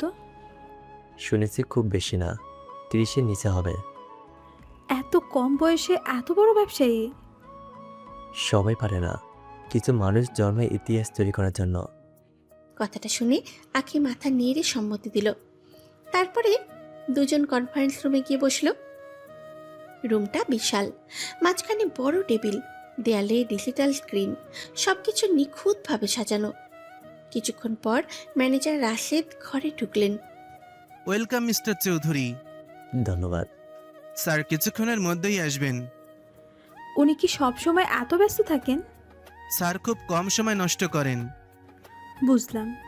কয়েক মিনিট কেটে গেল। রুমে নীরবতা। হঠাৎ দরজাটা খুলে গেল। সঙ্গে সঙ্গে সবাই উঠে দাঁড়ালো। রাশেদও সোজা হয়ে দাঁড়ালো। ধীর পায়ে ভেতরে প্রবেশ করলো একজন মানুষ। কালো স্যুট, দামি ঘড়ি, লম্বা দেহ, আত্মবিশ্বাসী হাঁটা আর মুখে কালো মাস্ক। নিলয় খান। কিন্তু আখি কিংবা ফরহাদ চৌধুরী কেউ তাকে চিনতে পারল না। 5 বছরে নিলয়ের চেহারায় অনেক পরিবর্তন এসেছে। তার উপরে মুখে মাস্ক। আর তারা কখনো কল্পনাও করেনি যে দেশের শীর্ষ ব্যবসায়ী নিলয় খানই তাদের সেই অবহেলিত নিলয়। নিলয় নিজের চেয়ারে গিয়ে বসল। একবারও তাদের দিকে ভালোভাবে তাকালো না। ফাইল খুলে শান্ত গলায় বলল, প্লিজ সিট ডাউন। তার কণ্ঠ শুনে আখির কেমন যেন পরিচিত লাগলো, কিন্তু সে গুরুত্ব দিল না। ফরহাদ চৌধুরী বসলেন, আখিও বসল। মিটিং শুরু হলো। আপনারা আমাদের কাছে কি ধরনের পার্টনারশিপ চান? আমরা যৌথভাবে একটি নতুন প্রজেক্ট শুরু করতে চাই। ফরহাদ চৌধুরী বিস্তারিত বলতে শুরু করলেন। নিলয় মনোযোগ দিয়ে সব শুনছিল, মাঝে মাঝে প্রশ্ন করছিল। আর প্রতিটি প্রশ্ন এত নিখুঁত ছিল যে ফরহাদের কপালে ঘাম জমতে শুরু করলো। এই সেক্টরে গত 2 বছরে আপনাদের লোকসান হয়েছে কেন? কিছু বাজারগত সমস্যার কারণে। শুধু বাজারের কারণে নাকি ব্যবস্থাপনার ভুলও ছিল? ফরহাদ চুপ। আখিও অবাক, এই মানুষটা তাদের কোম্পানি সম্পর্কে এত কিছু জানে কিভাবে। নিলয় আবার বলল, এই রিপোর্ট অনুযায়ী 3টি বড় প্রজেক্টে আপনারা ভুল সিদ্ধান্ত নিয়েছিলেন, ঠিক বলছি? জি। নিলয় ফাইল বন্ধ করলো। তারপরে আখির দিকে তাকালো প্রথমবার। আখি কিছুটা অস্বস্তি অনুভব করলো। লোকটার চোখ দুটো অদ্ভুত, খুব অদ্ভুত, যেন কোথাও দেখেছে। মিস আকিব, আপনি বর্তমানে কোম্পানির কোন বিভাগ দেখছেন? মার্কেটিং। ভালো, তাহলে বলুন আগামী 3 বছরের জন্য আপনার পরিকল্পনা কি? আখি আত্মবিশ্বাসের সাথে উত্তর দিতে শুরু করলো। নিলয় চুপচাপ শুনল। তারপরে কয়েকটা প্রশ্ন করলো, এমন প্রশ্ন যার উত্তর দিতে আখিকে বেশ ভাবতে হলো। মিটিং প্রায় 1.5 ঘন্টা চলল। শেষে নিলয় চেয়ারে হেলান দিয়ে বসল। রুমে নীরবতা। ফরহাদ চৌধুরী অপেক্ষা করছেন, আখিও অপেক্ষা করছে, কারণ এখন সিদ্ধান্ত নেবে নিলয়। ডিল হবে কি হবে না। নিলয় কিছুক্ষণ তাদের দিকে তাকিয়ে রইল। তার সামনে বসে আছে সেই মানুষ যে সেদিন একবারও তার পাশে দাঁড়ায়নি। আর বসে আছে আখি, যে তাকে চোর বলেছিল, যে তার জীবনের সবচেয়ে বড় অপমানের কারণ হয়েছিল। কিন্তু তাদের কেউ জানে না যার সামনে তারা সাহায্যের জন্য বসে আছে সে আর কেউ নয়, সেই নিলয়, সেই অবহেলিত ছেলেটা। নিলয়ের ঠোঁটের কোণে হালকা রহস্যময় হাসি ফুটে উঠল। আপনাদের প্রস্তাব আমি বিবেচনা করব। ধন্যবাদ মিস্টার খান। তবে চূড়ান্ত সিদ্ধান্তের আগে আমি আরও কিছু তথ্য দেখতে চাই। অবশ্যই। রাশেদ, প্রয়োজনীয় কাগজপত্র সংগ্রহ করুন। জি স্যার। মিটিং শেষ হলো, কিন্তু বের হওয়ার আগে আখি আবার একবার নিলয়ের দিকে তাকালো। কেন জানি তার মনে হচ্ছে এই মানুষটার সাথে তার অতীতের কোনো সম্পর্ক আছে, কিন্তু কি সম্পর্ক সে এখনো বুঝতে পারছে না। আর নিলয়, সে চুপচাপ বসে রইল, কারণ সে জানে এটা শুধু শুরু। খুব শীঘ্রই এমন একটা সত্য সামনে আসবে যা আখি আর ফরহাদ চৌধুরীর জীবন ওলট পালট করে দেবে। রাত অনেক হয়েছে, ঢাকা শহরের ব্যস্ততা ধীরে ধীরে কমে এসেছে। রাস্তায় গাড়ির সংখ্যাও আগের তুলনায় কম। আকাশে মেঘ নেই, জানালার বাইরে অসংখ্য আলো জ্বলছে, কিন্তু সেই আলো যেন কিছু মানুষের জীবনে অন্ধকার দূর করতে পারে না। খান গ্রুপের চেয়ারম্যান নিলয় খান নিজের পেইন্ট হাউসের বিশাল রুমে শুয়ে আছে। বিশাল বিছানা, দামি আসবাবপত্র, কাচের দেয়াল দিয়ে পুরো শহর দেখা যায়। যে জীবন একসময় তার কল্পনারও বাইরে ছিল, আজ সেই জীবনই তার বাস্তবতা। কিন্তু অদ্ভুত ব্যাপার হলো, এত কিছুর পরও তার চোখে ঘুম নেই। সে বিছানা থেকে উঠে জানালার সামনে গিয়ে দাঁড়ালো। নিচে শহরের আলো, দূরে উঁচু উঁচু ভবন, সবকিছু এত সুন্দর, তবুও তার বুকের ভেতরটা খালি খালি লাগে। নিলয় ধীরে ধীরে কাছে হাত রাখলো, তারপরে ফিসফিস করে বলল, আজও তোমাদের বলতে পারলাম না। তার চোখের সামনে ভেসে উঠল আজকের মিটিং। ফরহাদ চৌধুরী, আখি। 5 বছর পর তাদের সামনে বসেছিল সে, তবুও কেউ তাকে চিনতে পারেনি। নিলয় তিক্ত হেসে ফেলল। চিনবেই বা কিভাবে? তাদের কাছে তো আমি অনেক আগেই হারিয়ে গেছি। কিছুক্ষণ নীরবতা, তারপরে আবার সেই রাতটার কথা মনে পড়ল। সেই হীরের আংটি, সেই অভিযোগ, সবার সামনে অপমান, তার মায়ের কান্না, আর সবচাইতে বেশি আখির মুখ। নিলয়ের চোখ ধীরে ধীরে শক্ত হয়ে উঠল। আখি, কেন করেছিলে এমন? প্রশ্নটা সে গত 5 বছর ধরে নিজেকে করেছে, কিন্তু কোনো উত্তর পায়নি। আমি তো তোমার কোনো ক্ষতি করিনি, তাহলে কেন কেন আমাকে চুর বানালে? তার গলা ভারী হয়ে এলো। নিলয় চোখ বন্ধ করল। তার মায়ের কান্নার শব্দ যেন আবার কানে ভেসে আসছে। নিলয় বাবা থাম, আমি জানি তুই নির্দোষ, তুই এমনটা করতেই পারিস না। তোমার জন্য আজ আমি মায়ের কাছ থেকে এত দূরে। কথাটা বলেই সে থেমে গেল। তার চোখ ভিজে উঠেছে, কিন্তু এখন আর সে সহজে কাঁদে না। জীবন তাকে অনেক শক্ত করে দিয়েছে। 5 বছর, 5টা বছর মায়ের মুখ দেখিনি। জানি না মা কেমন আছে, জানি না এখনো আমার জন্য অপেক্ষা করে কিনা। সে মাথা নিচু করে দাঁড়িয়ে রইল। 1000 কোটি টাকার মালিক, দেশের অন্যতম সফল ব্যবসায়ী, তবুও এই মুহূর্তে সে শুধু একজন ছেলে যে তার মাকে ভীষণ মিস করে। মা, আমি কথা দিয়েছিলাম একদিন অনেক বড় হয়ে ফিরব। আমি পেরেছি মা, কিন্তু এখনো ফিরতে পারিনি। তার চোখের কোণ বেয়ে এক ফোঁটা পানি গড়িয়ে পড়ল। সে দ্রুত মুছে ফেলল, তারপরে ধীরে ধীরে বিছানায় ফিরে গেল। কিন্তু ঘুম আর এলো না। আজ অনেক দিন পর অতীতটা আবার খুব কাছ থেকে তাকে স্পর্শ করেছে। অন্যদিকে শহরের আরেক প্রান্তে নিজের রুমে বসে আছে আখি। আজকের মিটিং শেষ হওয়ার পর থেকে তার মন অদ্ভুত রকমের অস্থির। বিছানায় শুয়ে আছে ঠিকই, কিন্তু চোখে ঘুম নেই। বারবার একটা মুখ তার সামনে ভেসে উঠেছে। না, মুখ না, কারণ লোকটার মুখ তো সে দেখেইনি, মাস্কে ঢাকা ছিল। তবুও কেন যেন তাকে খুব পরিচিত মনে হয়েছে। আখি বিছানা থেকে উঠে বসে পড়ল, তারপরে নিজের মাথা ঝাঁকিয়ে বলল, আমি এসব কি ভাবছি? কিন্তু যতই বলতে চায় ততই সেই কণ্ঠস্বর কানে বাজে। সেই চোখ দুটো, সেই প্রশ্ন করার ধরন, সেই শান্ত অথচ দৃঢ় আচরণ, সবকিছু যেন কাউকে মনে করিয়ে দেয়। আখি জানালার পাশে গিয়ে দাঁড়ালো, রাতের আকাশের দিকে তাকালো, তারপরে ধীরে ধীরে বলল, কেন জানি লোকটাকে দেখে বারবার নীলের কথা মনে হচ্ছিল। নিলয়ের নামটা উচ্চারণ করতেই তার বুকের ভিতরে কেমন একটা ব্যথা অনুভব হলো। 5 বছর, সে 5 বছর ধরে এই নামটা এড়িয়ে চলার চেষ্টা করছে, কিন্তু পারেনি। কারণ জীবনে কিছু ভুল মানুষকে সারা জীবন তাড়া করে বেড়ায়। আর নিলয়, তার জীবনের সবচেয়ে বড় ভুল। আখি ধীরে ধীরে বিছানায় বসে পড়ল, তারপরে নিজেকেই প্রশ্ন করল, যদি সেদিন আমি ওর উপর অভিমান না করতাম, যদি... বাকিটা আর বলতে পারল না, কারণ সে জানে সেদিনের ঘটনার পর সব কিছু বদলে গিয়েছিল। নিলয় হারিয়ে গিয়েছিল, কেউ তাকে খুঁজে পায়নি। আখি চোখ বন্ধ করল, তারপরে ফিসফিস করে বলল, তুমি কোথায় আছো নিলয়? তার চোখ ভিজে উঠল। অনেক রাত পর্যন্ত সে ছাদের দিকে তাকিয়ে রইল, তারপরে ধীরে ধীরে বলল, নিলয়, তুমি কি কখনো আমাকে ক্ষমা করবে? প্রশ্নটা বাতাসে ভেসে রইল, কোনো উত্তর এলো না। কারণ যার কাছে সে ক্ষমা চাইতে চায় সে এখন অনেক দূরে, খুব কাছেও, আবার অনেক দূরে।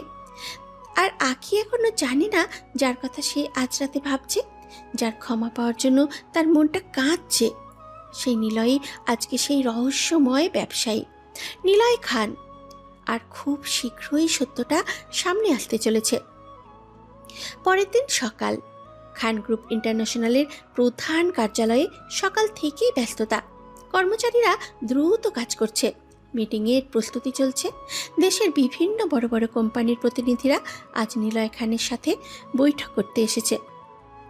কারণ বর্তমানে ব্যবসায়িক জগতে নিলয় খানের একটা সিদ্ধান্তই অনেক কোম্পানির ভাগ্য বদলে দিতে পারে। নিজের কেবিনে বসে ফাইল দেখছিল নিলয়।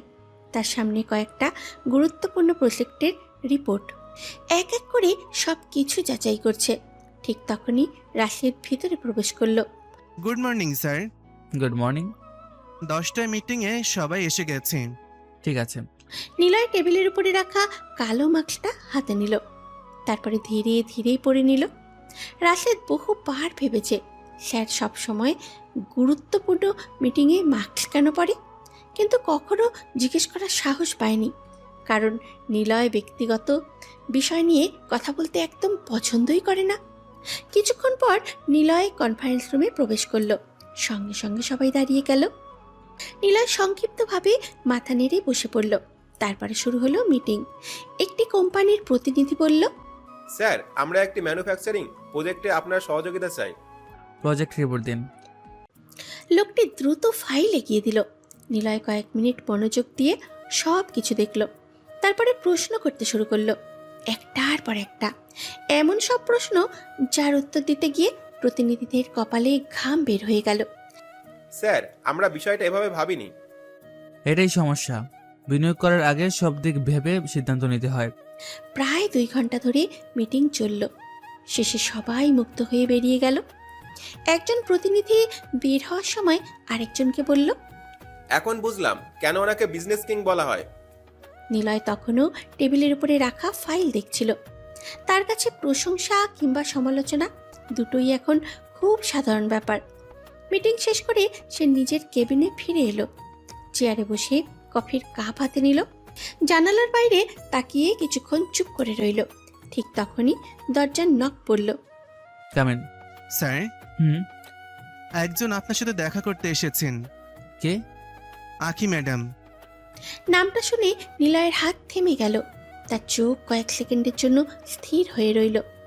আখি, আবারও সেই নাম। গতকাল মিটিংয়ের পর আজ সে একা এসেছে। নিলয় ধীরে ধীরে চেয়ারে হেলান দিল।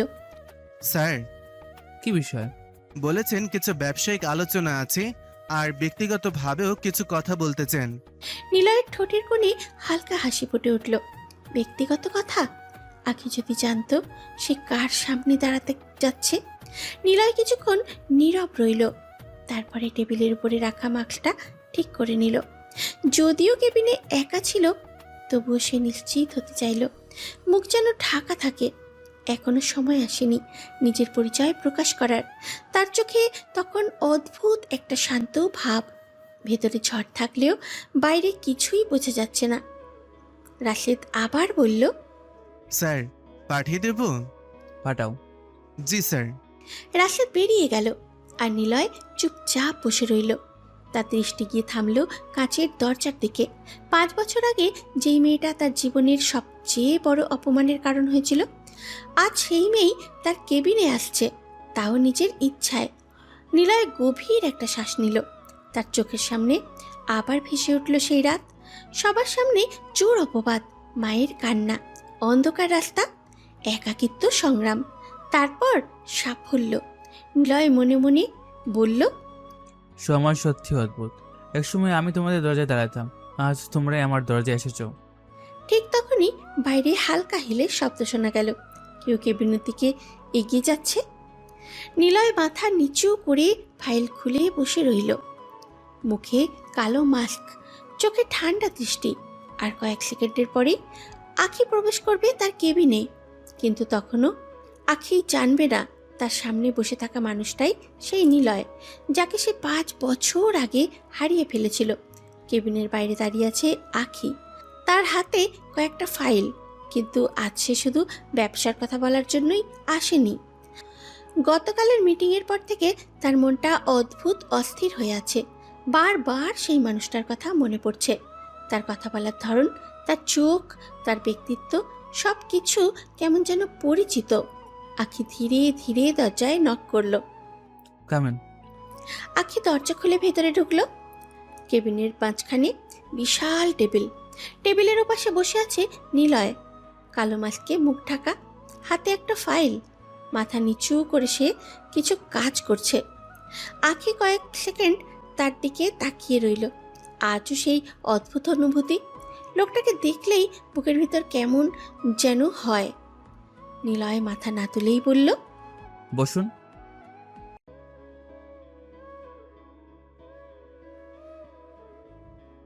বলুন। জি। আখি ফাইল এগিয়ে দিল।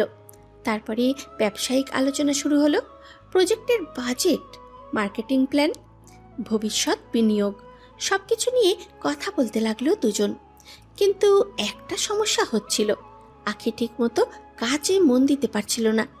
সে বারবার নিলয়ের দিকে তাকাচ্ছিল, বিশেষ করে তার চোখের দিকে।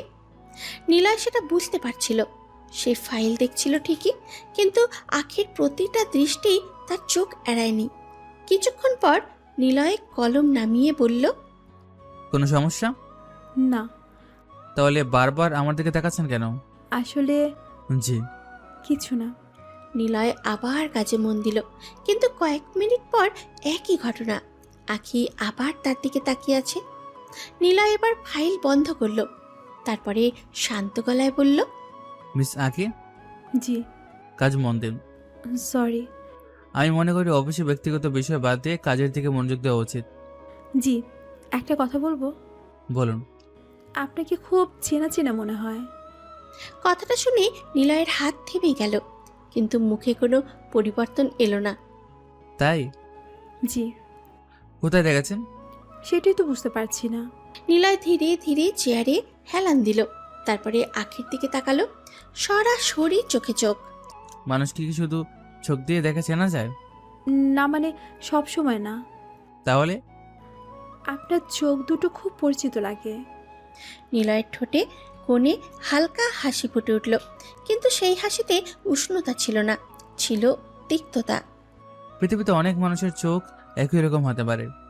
হতে পারে, তবুও তবুও জানি না। আপনার সাথে কথা বললে মনে হয় আগে কোথাও কথা হয়েছে। কথা তো হয়েছিল আঁকি, অনেকবার হয়েছিল। শুধু তখন আমি নিলয় ছিলাম, নিলয় খান ছিলাম না। হয়তো আপনারও ভুল হচ্ছে। হতে পারে, কিন্তু কেন জানি বারবার একটা মানুষের কথা মনে পড়ে। কে? আমার এক আত্মীয়।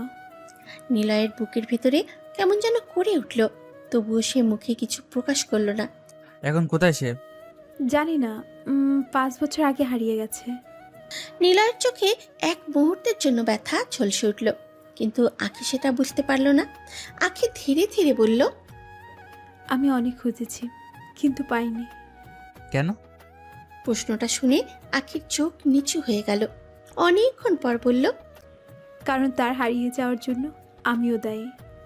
নিলয়ের মুঠো শক্ত হয়ে গেল। সেই রাতের কথা আবার মনে পড়ে গেল। সবার সামনে অপমান, চোরের অপবাদ, মায়ের কান্না, কিন্তু সে নিজেকে সামলে নিল। সবাই ভুল করে। কিছু ভুলের ক্ষমা হয় না। যদি সময়টা ফিরে পেতাম, অনেক কিছু বদলে দিতাম। নিলয় চুপ করে রইল। তার চোখ স্থির হয়ে আছে আখির উপর। এই প্রথম সে আখির চোখে অনুশোচনা দেখল। সত্যিকারের অনুশোচনা, কিন্তু 5 বছরের কষ্ট কি এত সহজে মোছা যায়? নিলয় ধীরে ধীরে বলল, অতীত বলানো যায় না। জানি, কিন্তু মানুষ কি দ্বিতীয় সুযোগ পায় না? প্রশ্নটা শুনে নিলয়ের বুকের ভিতরে ঝড় উঠল।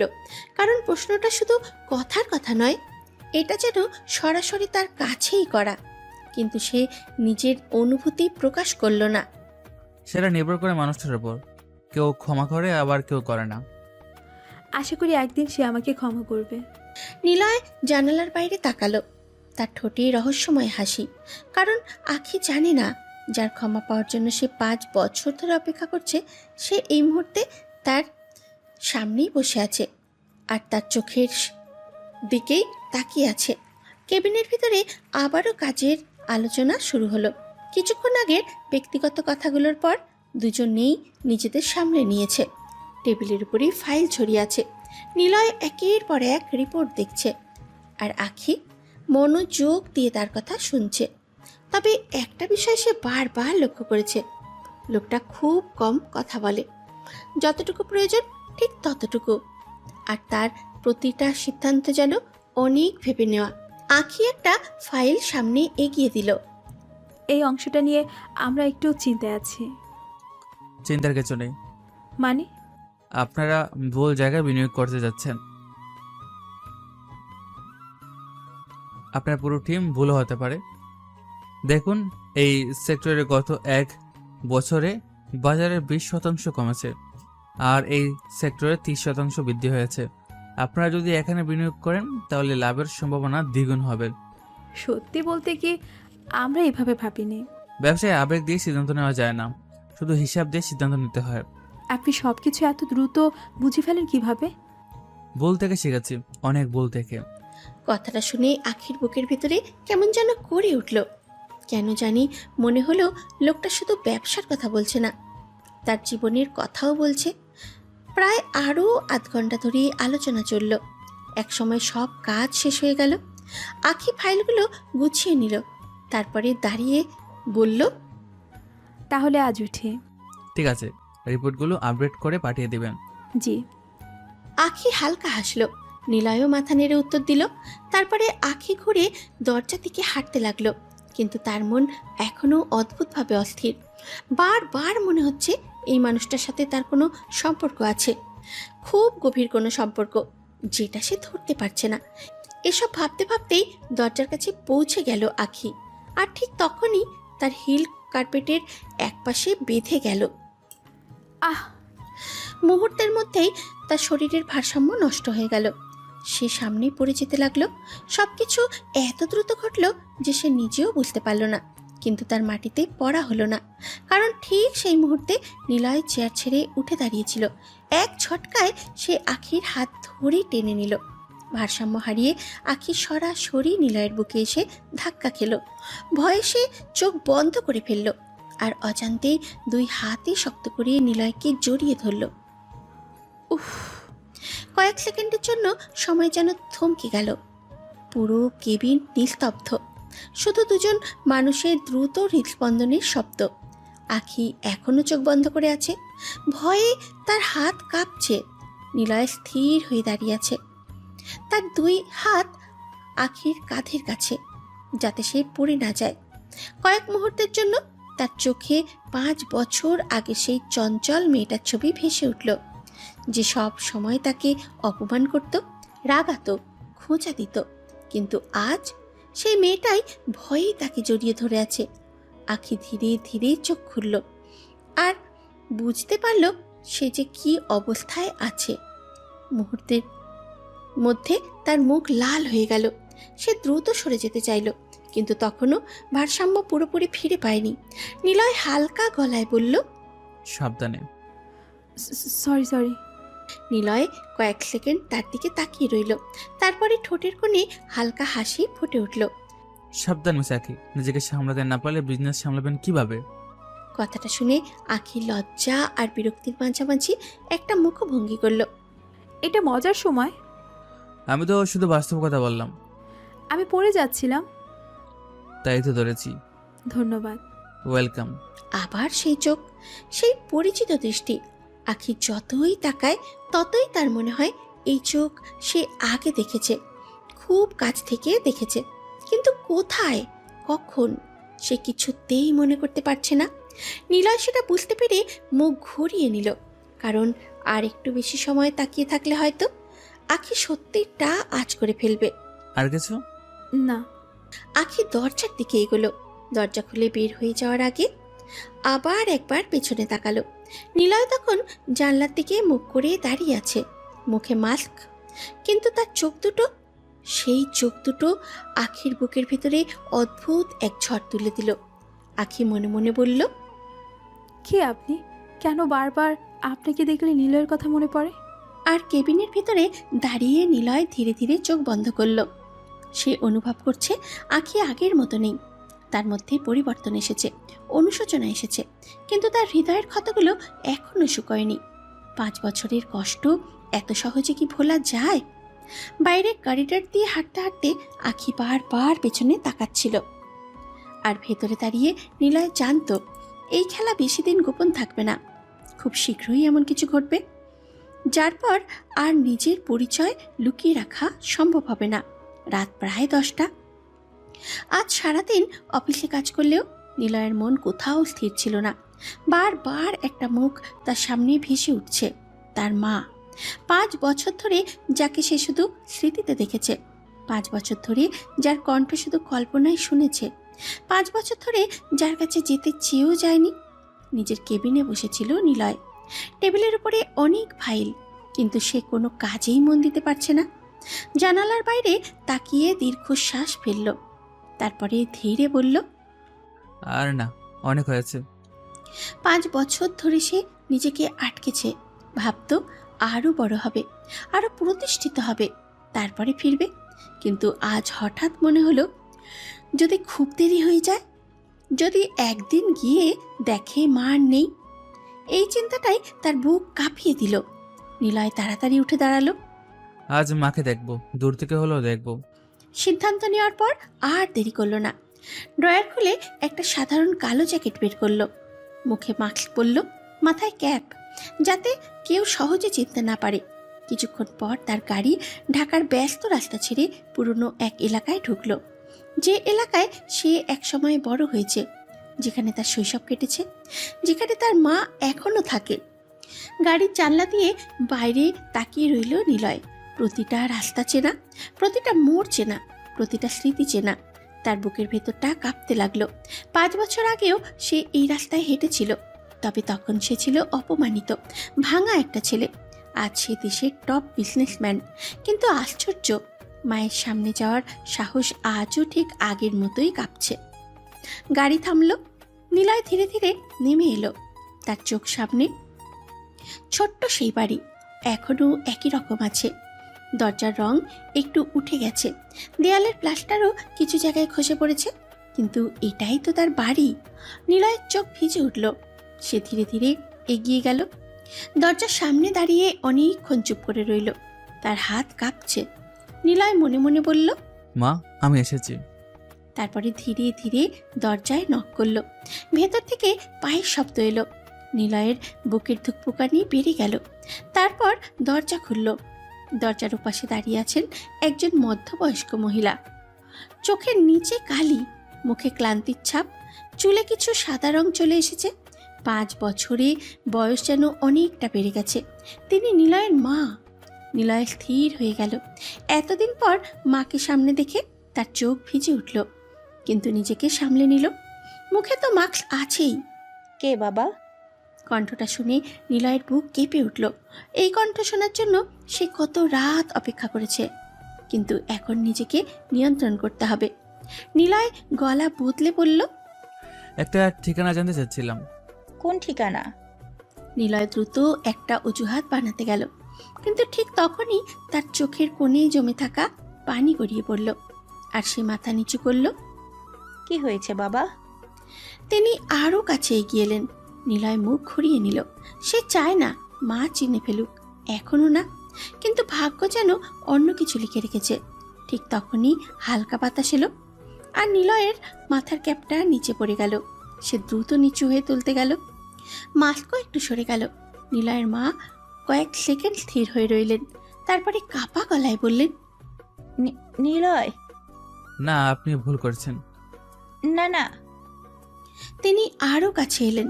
তার চোখে তখন অবিশ্বাস আর আশার মিশ্রণ। তুই তুই আমার নিলয়? না খালা, আমি অন্য কাউকে। কথাটা বলেই সে বুঝলো ভুল করে ফেলেছে, কারণ সে ছোটবেলায় মাকে রাগানোর জন্য প্রায়ই খালা বলে তার ডাকত। নিলয়ের মায়ের চোখ থেকে হঠাৎ পানি গড়িয়ে পড়ল।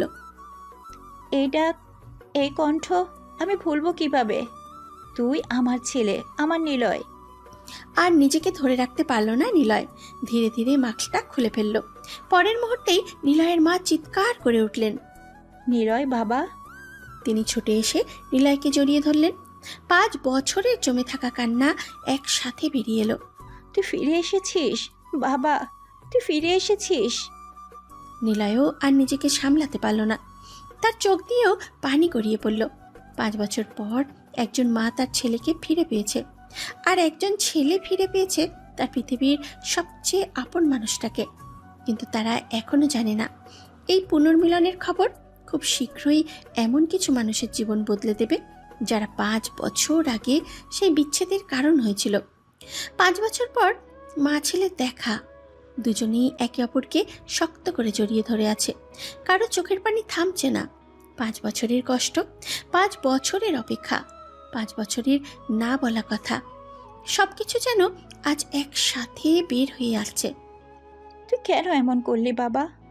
কেন চলে গেলি? একটা খবরও দিলি না? পারেনি মা, সেদিন পারেনি। নিলয়ের মা তার মুখ 2 হাতে ধরে দেখলেন, তারপরে আবার কেঁদে ফেললেন। শুকিয়ে গেছিস, কত কষ্ট করেছিস কে জানে। আমি ভালো আছি মা, খুব ভালো আছি। আমার চোখের ধুলো দিবি না, আমি তোর মা। নিলয় চুপ করে গেল। সত্যি বলতে সফলতার আগে তাকে অনেক কষ্ট করতে হয়েছে, অনেক রাত না খেয়ে কাটাতে হয়েছে, অনেক অপমান সহ্য করতে হয়েছে। কিন্তু আজ সেসব কথা বলতে ইচ্ছে করছে না। আজ শুধু মাকে দেখতে ইচ্ছে করছে। কিছুক্ষণ পর দুজনেই ঘরের ভেতরে বসলো। ছোট্ট সেই ঘর, সবকিছু আগের মতোই আছে। নিলয়ের চোখ হঠাৎ দেয়ালের দিকে গেল। সেখানে এখনো তার পুরনো ছবিটা টাঙানো, আর তার নিচে ধুলো পড়া একটা ট্রফি। স্কুলে প্রথম হয়ে পেয়েছিল। নিলয়ের বুকটা কেমন যেন করে উঠল। এখনো রেখেছ? ফেলে দিব কেন? এগুলোই তো আমার ধন। কথাটা শুনে নিলয়ের চোখ আবার ভিজে উঠল। অনেকক্ষণ গল্প চলল। মা ছেলের মাথায় হাত বুলিয়ে দিচ্ছেন, কখনো মুখ দেখছেন, কখনো কপালে চুমু খাচ্ছেন, যেন ভয় হচ্ছে আবার যদি হারিয়ে যায়। হঠাৎ নিলয় চারপাশে তাকালো। পুরনো দেয়াল, ভাঙা আলমারি, চুইয়ে পড়া ছাদ, আর বুকটা মোচড় দিয়ে উঠল। 5 বছর ধরে তার মা এখানে একা ছিলেন এই অবস্থায়। নিলয় ধীরে বলল, মা, হুম। তুমি আমার সাথে যাবে? কোথায়? আমার বাড়িতে। না। না কেন? আমি কোথাও যাব না, তুই এখানেই থাকবি। নিলয় হালকা হেসে ফেলল। এক মুহূর্তের জন্য সে আবার ছোট্ট ছেলে হয়ে গেল। মা, এখন আর সেটা সম্ভব না। কেন সম্ভব না? আমার অনেক কাজ, অনেক দায়িত্ব, অনেক ব্যবসা। ব্যবসা থাকলে কি হয়েছে? এখানে থাকবি, সকাল হলে কাজে যাবি, রাতে ফিরে আসবি। মা, আমার অফিস এখান থেকে অনেক দূরে, আর অনেক সময় বিদেশে যেতে হয়। মাঝে মাঝে রাতেও মিটিংয়ে থাকে। 5 বছর পরে ফিরে এসেছিস, এবার আবার চলে যেতে চাস? আমি কোথাও হারিয়ে যাচ্ছি না মা, তোমাকে নিয়ে যেতে চাই। আমি আর তোমাকে একা রাখবো না, একদিনও না। সত্যি? একদম সত্যি।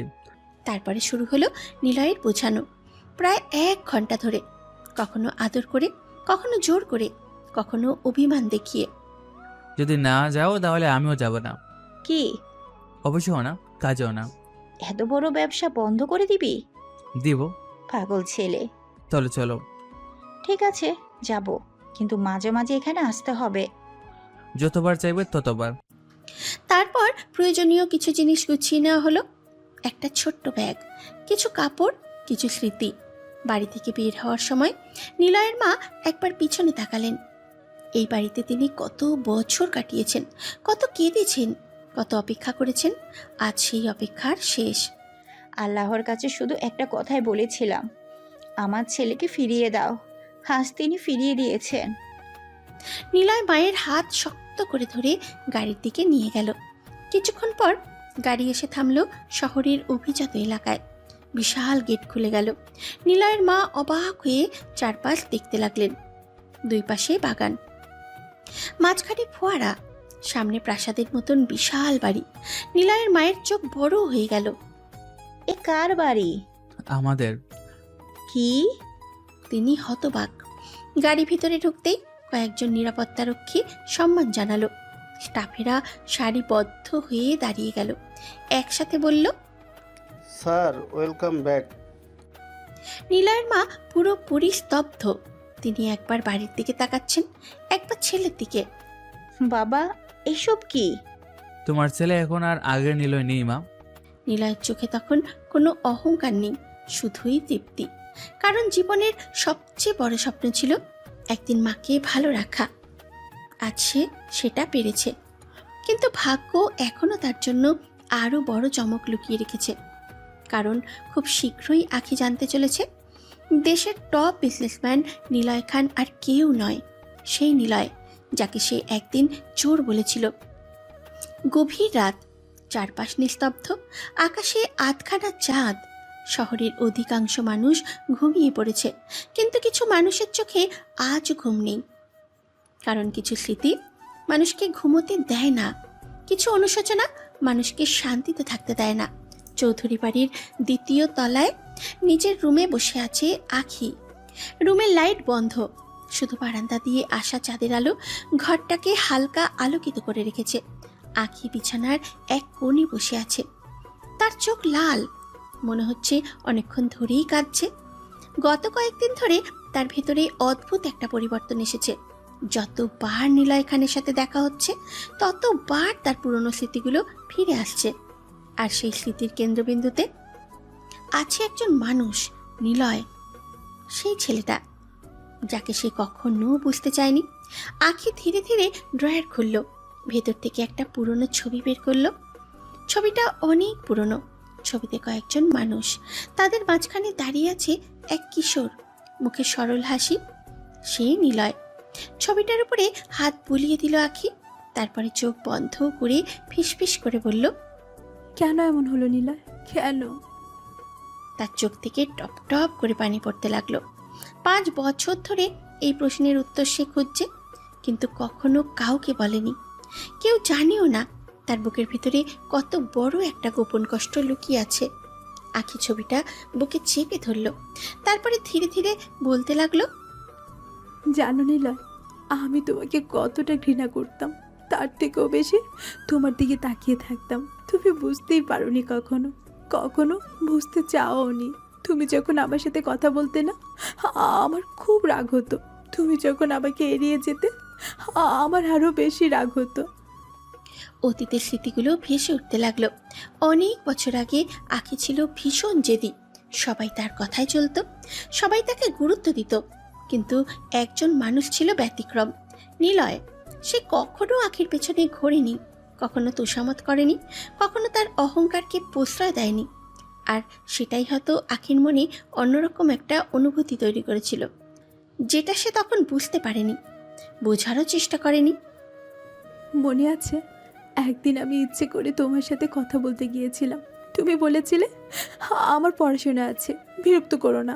তোমায় ভালোবাসার কথা বলছিলাম সেই দিন, আমাকে অপমান করলে, প্রত্যাখ্যান করলে। কেন নিলয়, কেন আমাকে প্রত্যাখ্যান করলে? কেন সবার সামনে আমাকে অপমান করলে? তাই তো তোমার উপর এত রাগ ছিল, তাই তো সব সময় তোমাকে খোঁচা দিতাম, অপমান করতাম, ছোট করতাম। আমি ভেবেছিলাম এতে আমার রাগ কমবে, কিন্তু কমেনি, বরং আরও বেড়েছে। আখি ধীরে ধীরে মাথা নিচু করল, তার কণ্ঠ এখন খুবই ক্ষীণ। তারপর সেই রাতটা। সে থেমে গেল, কারণ সেই রাতের কথা মনে হলেই তার নিজের উপরে ঘৃণা হয়। সেই ভয়ঙ্কর রাত, যেই রাত সব কিছু বদলে দিয়েছিল। আমি রাগে অন্ধ হয়ে গিয়েছিলাম। আমি বুঝতেই পারিনি আমি কি করছি। শুধু তোমাকে কষ্ট দিতে চেয়েছিলাম, তোমাকে অপমান করতে চেয়েছিলাম। কিন্তু আমি তোমার পুরো জীবনটা বদলে দিয়েছিলাম। তুমি চলে গেলে আর কখনো ফিরে এলে না। আমি জানি তুমি আমাকে ঘৃণা করো, ঘৃণা করাটাই স্বাভাবিক।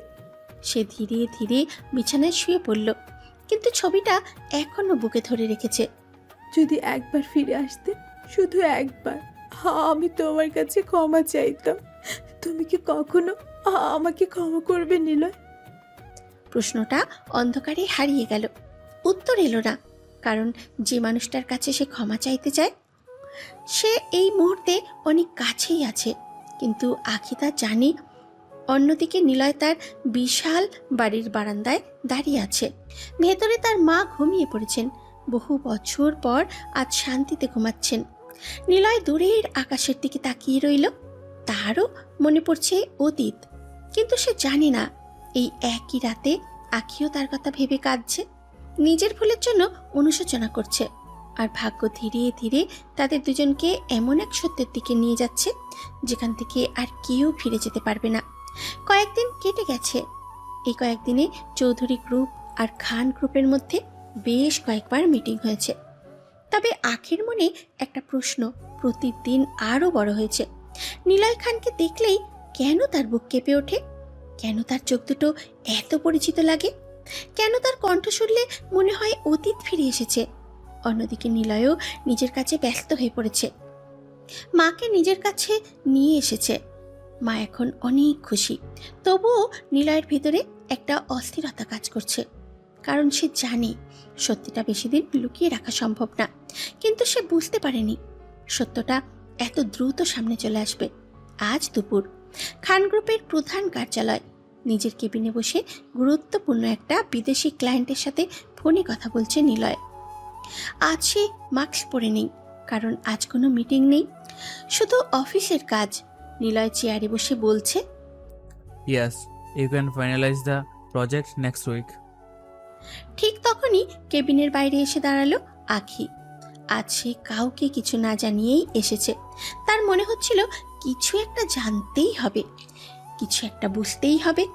রাশেদও তখন অন্য কাজে ব্যস্ত ছিল, তাই কেউ তাকে আটকায়নি। আখি ধীরে ধীরে দরজার সামনে এসে দাঁড়ালো। তার বুকের ভেতরে কেমন যেন করছে। কেন করছে সে নিজেও জানে না। সে দরজায় নক করলো। ভেতরে ফোনে ব্যস্ত নিলয় মাথা না তুলেই বলল, কাম ইন। আখি দরজা খুলে ভিতরে ঢুকলো। আর তারপর তার পুরো পৃথিবীটা যেন থেমে গেল। নিলয় তখনও ফোনে কথা বলছে। তার মুখে কোনো মাস্ক নেই, পুরো মুখ পরিষ্কার দেখা যাচ্ছে। সেই মুখ, সেই চোখ, সেই মানুষ। আখির হাত থেকে ফাইল মাটিতে পড়ে গেল। ধপ শব্দ শুনে নিলয় মাথা তুলল, আর পরের মুহূর্তেই তার মুখের রং পাল্টে গেল। আখি, দুজনের চোখ এক হলো। 1 সেকেন্ড, 2 সেকেন্ড, 3 সেকেন্ড, কেউ কিছু বলতে পারছে না। আখির চোখ বড় হয়ে গেছে, তার নিঃশ্বাস ভারী হয়ে উঠেছে। চোখ দিয়ে টপ টপ করে পানি পড়তে শুরু করলো। নিলয়, তুমি? এদিকে নিলয়ের মাথার ভেতরে যেন বাজ পড়ল। সে বুঝে গেছে আজ তার সবচেয়ে বড় ভুল হয়ে গেছে, মাস্ক ছাড়া দরজা খুলতে দেওয়া। আর সেই ভুলের কারণেই আজ সব কিছু প্রকাশ হয়ে গেছে। নিলয় ফোন কেটে দাঁড়িয়ে গেল। তার মুখ গম্ভীর, কিন্তু চোখে স্পষ্ট অস্থিরতা। আখি, আমি বাকিটা শেষ করতে পারল না, কারণ হঠাৎ করেই আখি দৌড়ে তার দিকে চলে এলো। নিলয় কিছু বুঝে ওঠার আগেই আখি তাকে শক্ত করে জড়িয়ে ধরল, এত শক্ত করে যেন আবার হারিয়ে যাওয়ার ভয় পাচ্ছে। নিলয়! মেয়েটা হাউ মাউ করে কাঁদতে লাগলো। 5 বছরের জমে থাকা কান্না যেন একসাথে বেরিয়ে আসছে। তুমি বেঁচে আছো? তুমি বেঁচে আছো? নিলয় স্থির হয়ে দাঁড়িয়ে রইল, তার 2 হাত পাশে ঝুলে আছে। সে যেন এখনো বুঝে উঠতে পারছে না কি করবে। কেন কেন আমাকে বলনি? কেন লুকিয়েছিলে? কেন? আখি কাঁদছে, বারবার কাঁদছে। আর নিলয়ের বুকের ভেতরেও অদ্ভুত একটা চাপা ব্যথা তৈরি হচ্ছে। কয়েক মুহূর্ত পর নিলয় ধীরে ধীরে আখির কাঁধ ধরে সরিয়ে দিল। তার গলা ঠান্ডা। শান্ত হও। আমি তোমাকে খুঁজেছি, অনেক খুঁজেছি। সত্যি? কথাটার মধ্যে এমন কিছু ছিল যে আখি থেমে গেল। নিলয় ধীরে ধীরে বলল, যেদিন সবাই আমাকে চোর বলেছিল সেদিনও কি খুঁজেছিলে? যেদিন আমি বাড়ি ছাড়লাম সেদিনও কি খুঁজেছিলে? নিলয় প্লিজ। তুমি জানো আমি কতটা কষ্ট পেয়েছিলাম? জানো? আমি ভুল করেছি, অনেক বড় ভুল করেছি। নিলয় চোখ বন্ধ করল। তার বুকের ভেতরে রাগ, অভিমান আর পুরনো স্মৃতির যুদ্ধ চলছে। সে নিজেকেই দোষ দিতে লাগলো, কারণ সে জানতো যত দিন সত্য লুকানো ছিল সবকিছু তার নিয়ন্ত্রণে ছিল, আজ আর নেই। আজ আখি জেনে গেছে, সব জেনে গেছে। আখি আবার কাপা গলায় বলল, আমি প্রতিদিন তোমার জন্য কেঁদেছি নিলয়, প্রতিদিন। নিলয় কিছু বলল না, শুধু জানালার দিকে তাকিয়ে রইল। আর মনে মনে বুঝতে পারল আজ থেকে তার জীবন আবার নতুন এক মোড় নিতে যাচ্ছে। কারণ যে সত্যকে সে এতদিন লুকিয়ে রেখেছিল সেই সত্য আজ আখির সামনে এসে দাঁড়িয়ে গেছে। আর এখন প্রশ্ন একটাই, আখিকে কি সে কখনো ক্ষমা করতে পারবে? নিলয়ের কেবিনে তখন অদ্ভুত এক পরিবেশ। 5 বছরের দূরত্ব, 5 বছরের অভিমান, 5 বছরের কান্না, সবকিছু যেন একসাথে এসে জমা হয়েছে এই ছোট্ট কেবিনের ভিতরে। আখির চোখ লাল হয়ে গেছে কান্নায়। সে বারবার চোখ মুছছে, কিন্তু চোখের পানি থামছে না।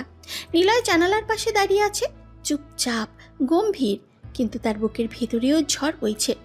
হঠাৎ আখি আবার এগিয়ে এলো, তারপরে নিলয়ের হাত শক্ত করে ধরে ফেলল। প্লিজ নিলয়, আমাকে ক্ষমা করে দাও প্লিজ। আমি ইচ্ছে করে তোমার জীবন নষ্ট করতে চাইনি। আমি রাগে এমনটা করেছি। আমি বুঝতে পারিনি ব্যাপারটা এত দূর চলে যাবে। জানি। জানো? হ্যাঁ, আমি অনেক আগে বুঝেছিলাম। তাহলে এতদিন আমাকে ক্ষমা করনি কেন? ক্ষমা করা আর ভুলে যাওয়া এক জিনিস না আঁকি। আখির বুকটা মোচড় দিয়ে উঠল। সে মাথা নিচু করে ফেলল। কয়েক সেকেন্ড নীরবতা, তারপরে হঠাৎ করেই সে বলে ফেলল, আমি তোমাকে ভালোবাসি। হ্যাঁ, আমি তোমাকে ভালোবাসি, অনেক দিন ধরে ভালোবাসি, কিন্তু কখনো বোঝাতে পারিনি। আর যখন বুঝলাম তখন অনেক দেরি হয়ে গেছে। তুমি বুঝতে না কেন? সব সময় কেন আমাকে এড়িয়ে যেতে? কেন? আমি চাইতাম তুমি আমার দিকে তাকাও, আমার সাথে কথা বলো, কিন্তু তুমি সব সময় পড়াশোনা আর নিজের কাজ নিয়ে ব্যস্ত থাকতে। তখন রাগ হতো, ভীষণ রাগ হতো। আমি তোমাকে চাই নিলয়, আজও চাই। তাতে কি? কি? তুমি চাও বলে তো সব হবে না। আমি সত্যি তোমাকে ভালোবাসি, কিন্তু আমি তোমাকে চাই না। কথাটা শুনে আখির বুক কেঁপে উঠল। মনে হলো কেউ যেন ভেতরটা ছিঁড়ে ফেলল। আখির চোখ বেয়ে টপ টপ করে পানি পড়তে লাগলো। তুমি এখনো আমাকে এত ঘৃণা করো? নিলয় কিছু বলল না। আখি কান্না করতে লাগলো। আর নিলয় ভেতরে ভেতরে তার প্রতিক্রিয়া দেখছিল, কিছুটা অভিমান, কিছুটা মজা, কিছুটা প্রতিশোধও হয়তো। আখি চোখ মুছতে মুছতে বলল, তুমি না চাইলো আমি চাই, সারা জীবন চাইবো। লাভ নেই, আমার বউ আছে। কি? বউ আছে মানে? বিয়ে করেছো? হ্যাঁ। পরের মুহূর্তেই আখি ঝড়ের মতো এগিয়ে গেল। ধাপ একটা কিল, আর একটা কিল। বদমাস, মিথ্যাবাদী, খারাপ মানুষ। আরে আরে, কি করছো? তোমার বউ আছে তাই না? তাহলে এতদিন আমাকে কিচ্ছু বলনি কেন? আমি এখানে কাঁদছি আর তুমি বউ নিয়ে বসে আছো। আরে থামো থামো, আরে এমন করো না, এমনি বলছি। মানে? আমার কোনো বউ নেই। আখি 2 সেকেন্ড তার দিকে তাকিয়ে রইল, তারপরে আবার থাপ করে একটা কিল মারল। অসভ্য, ভয় পাইয়ে দিয়েছো। নিলয় হেসেই চলেছে। আখির আগে ফুঁসছে, কিন্তু তার চোখে এখন কান্নার বদলে স্বস্তি। কিছুক্ষণ পর নিলয় ধীরে ধীরে গম্ভীর হলো, তারপরে আখির দিকে তাকিয়ে বলল, জানো আমি কেন ফিরে আসিনি? কেন? কারণ আমি রাগ করেছিলাম, অনেক রাগ, অনেক অভিমান, কিন্তু একটা কথা কখনো বদলাইনি। কি? নিলয় কয়েক মুহূর্ত তার চোখের দিকে তাকিয়ে রইল, তারপরে ধীরে ধীরে বলল, আমিও তোমাকে ভালোবাসি। কথাটা শুনে আখির চোখ আবার ভিজে উঠল, তবে এবার সেটা দুঃখের কান্না নয়, আনন্দের কান্না। সত্যি? হ্যাঁ, অনেক আগে থেকে, কিন্তু তোমার রাগ, তোমার অহংকার সবকিছু আমাকে দূরে সরে দিয়েছিল। আঁখি আর এক মুহূর্তও দেরি করলো না। সে আবার নিলয়কে জড়িয়ে ধরল শক্ত করে। এবার আর হারিয়ে যাওয়ার ভয় নয়, বরং ফিরে পাওয়ার স্বস্তি। আর নিলয়ও প্রথমবারের মতো নিজের 2 হাত দিয়ে তাকে জড়িয়ে ধরল। 5 বছরের দূরত্ব যেন ধীরে ধীরে গলে যেতে লাগলো। তাদের ভালোবাসা পূর্ণতা পেল।